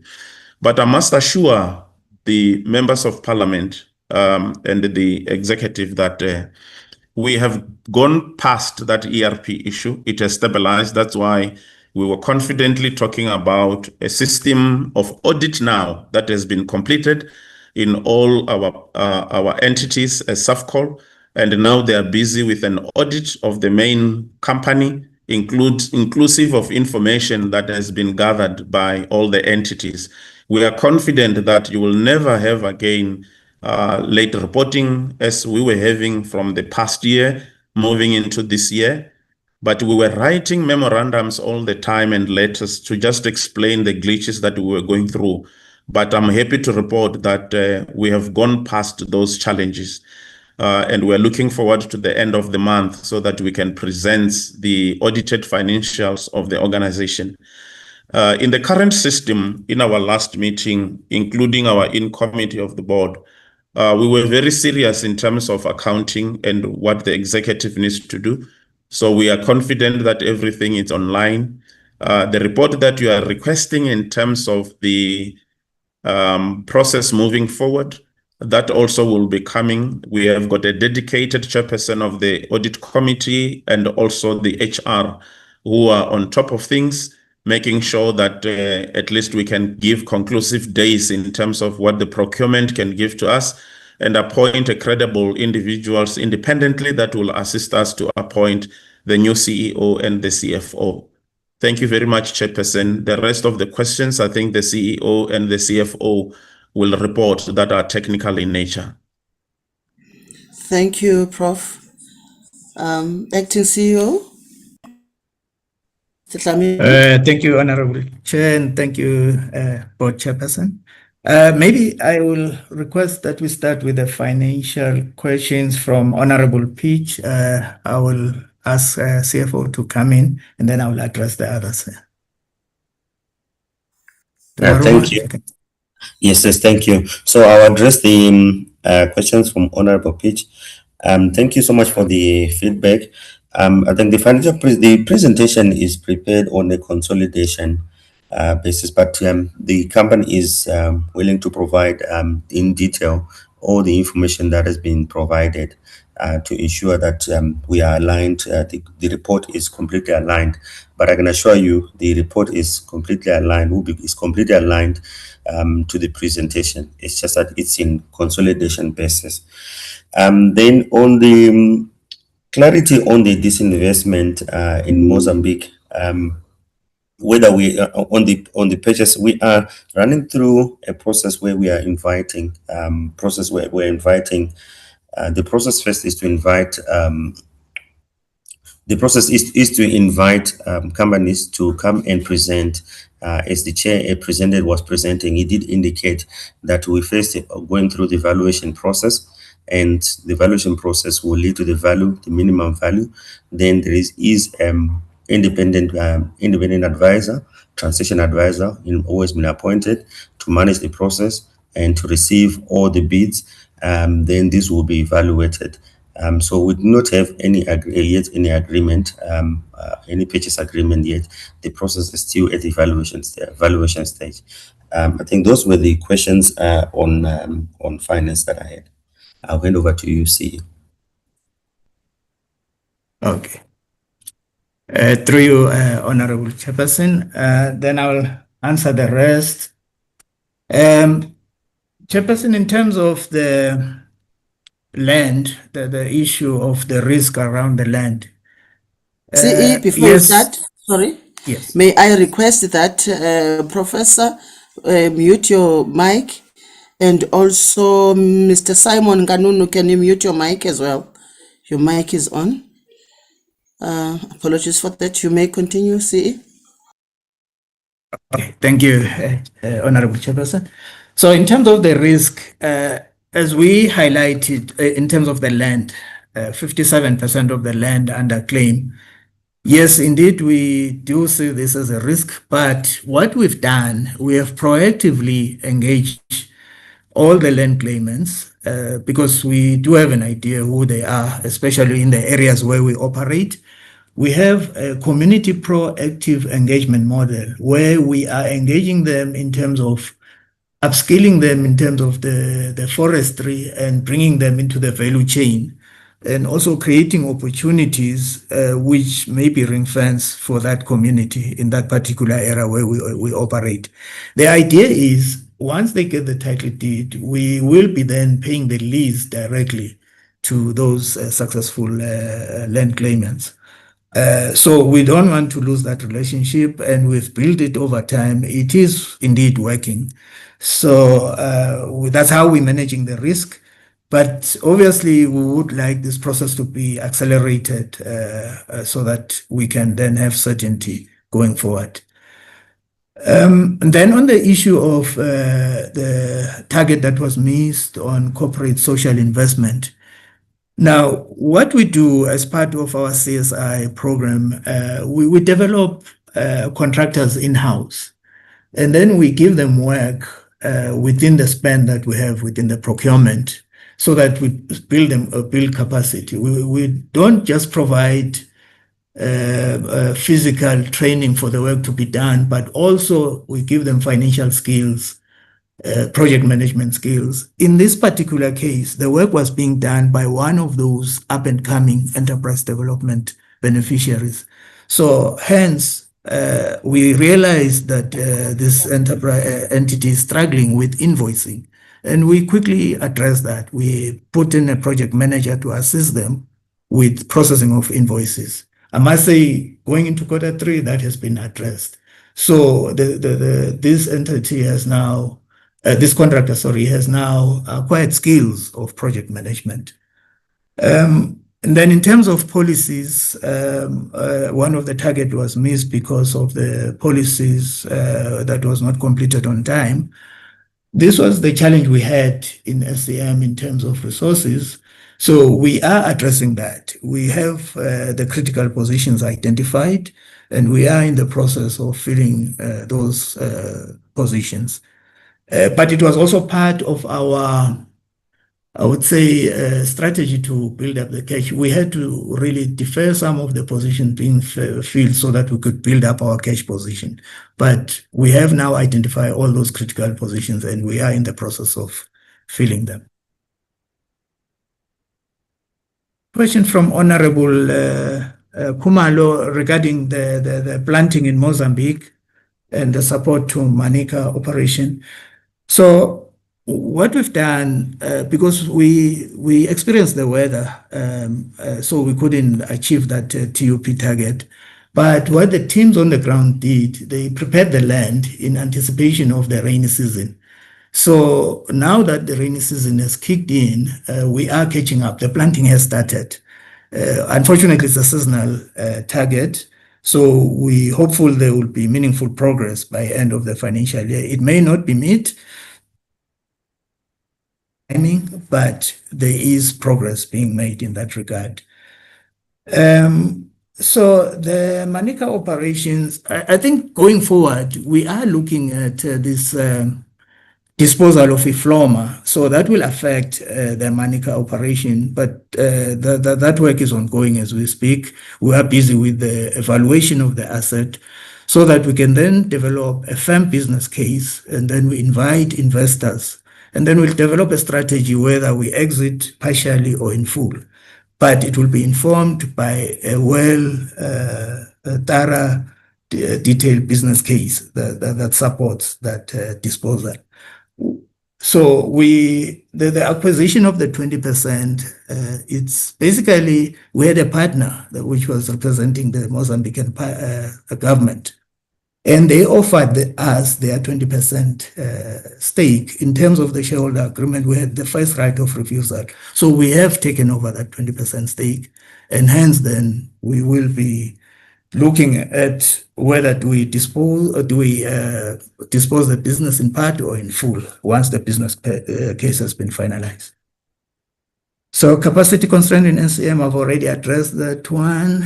I think, okay, in terms of supporting businesses within our operation, so we do have targets within our procurement so that some of the work is basically going towards enterprise development, and specifically looking at preferential targets around women-owned businesses and youth-owned businesses. So the metrics that we use, we track those annual targets that we've set and approved by the board in the corporate plan.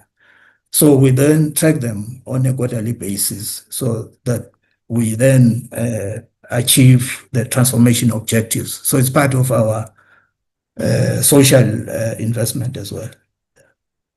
So I think, Honorable Chair, I think I've covered all the questions.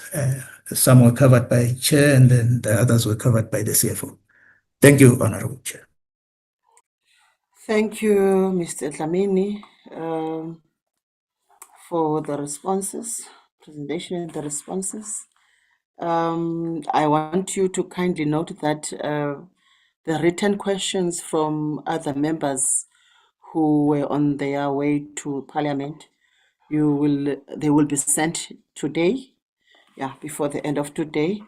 And also, we will be expecting the written responses and the detailed report as per Prof.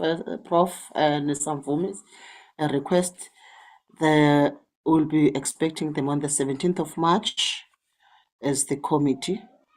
All that we have raised and with regards to the appointment on the managerial positions and all those questions that you were unable to respond now, we will request that they be responded, all of them, on the 17th of March, including the written responses on the questions that will be sent via email by the members.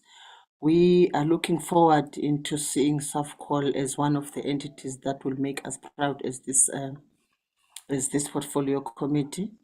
We are not comfortable with how SAFCOL is now, but hopefully we will be able together to make sure that SAFCOL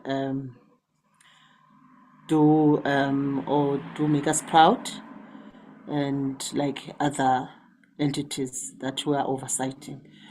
So with those few words, I think we are done with our agenda. Q?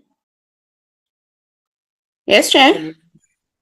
Yes, okay. With those few words, Honorable, let me just thank all of you for attending the meeting and all the board chairpersons that attended with their remarks, the minister and the deputy ministers.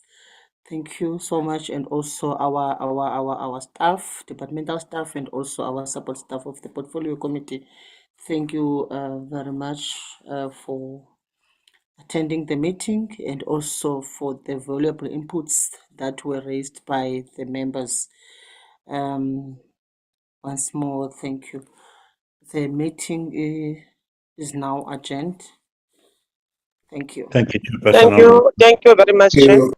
Thank you, Chair. Thank you. Chairperson. Recording stopped.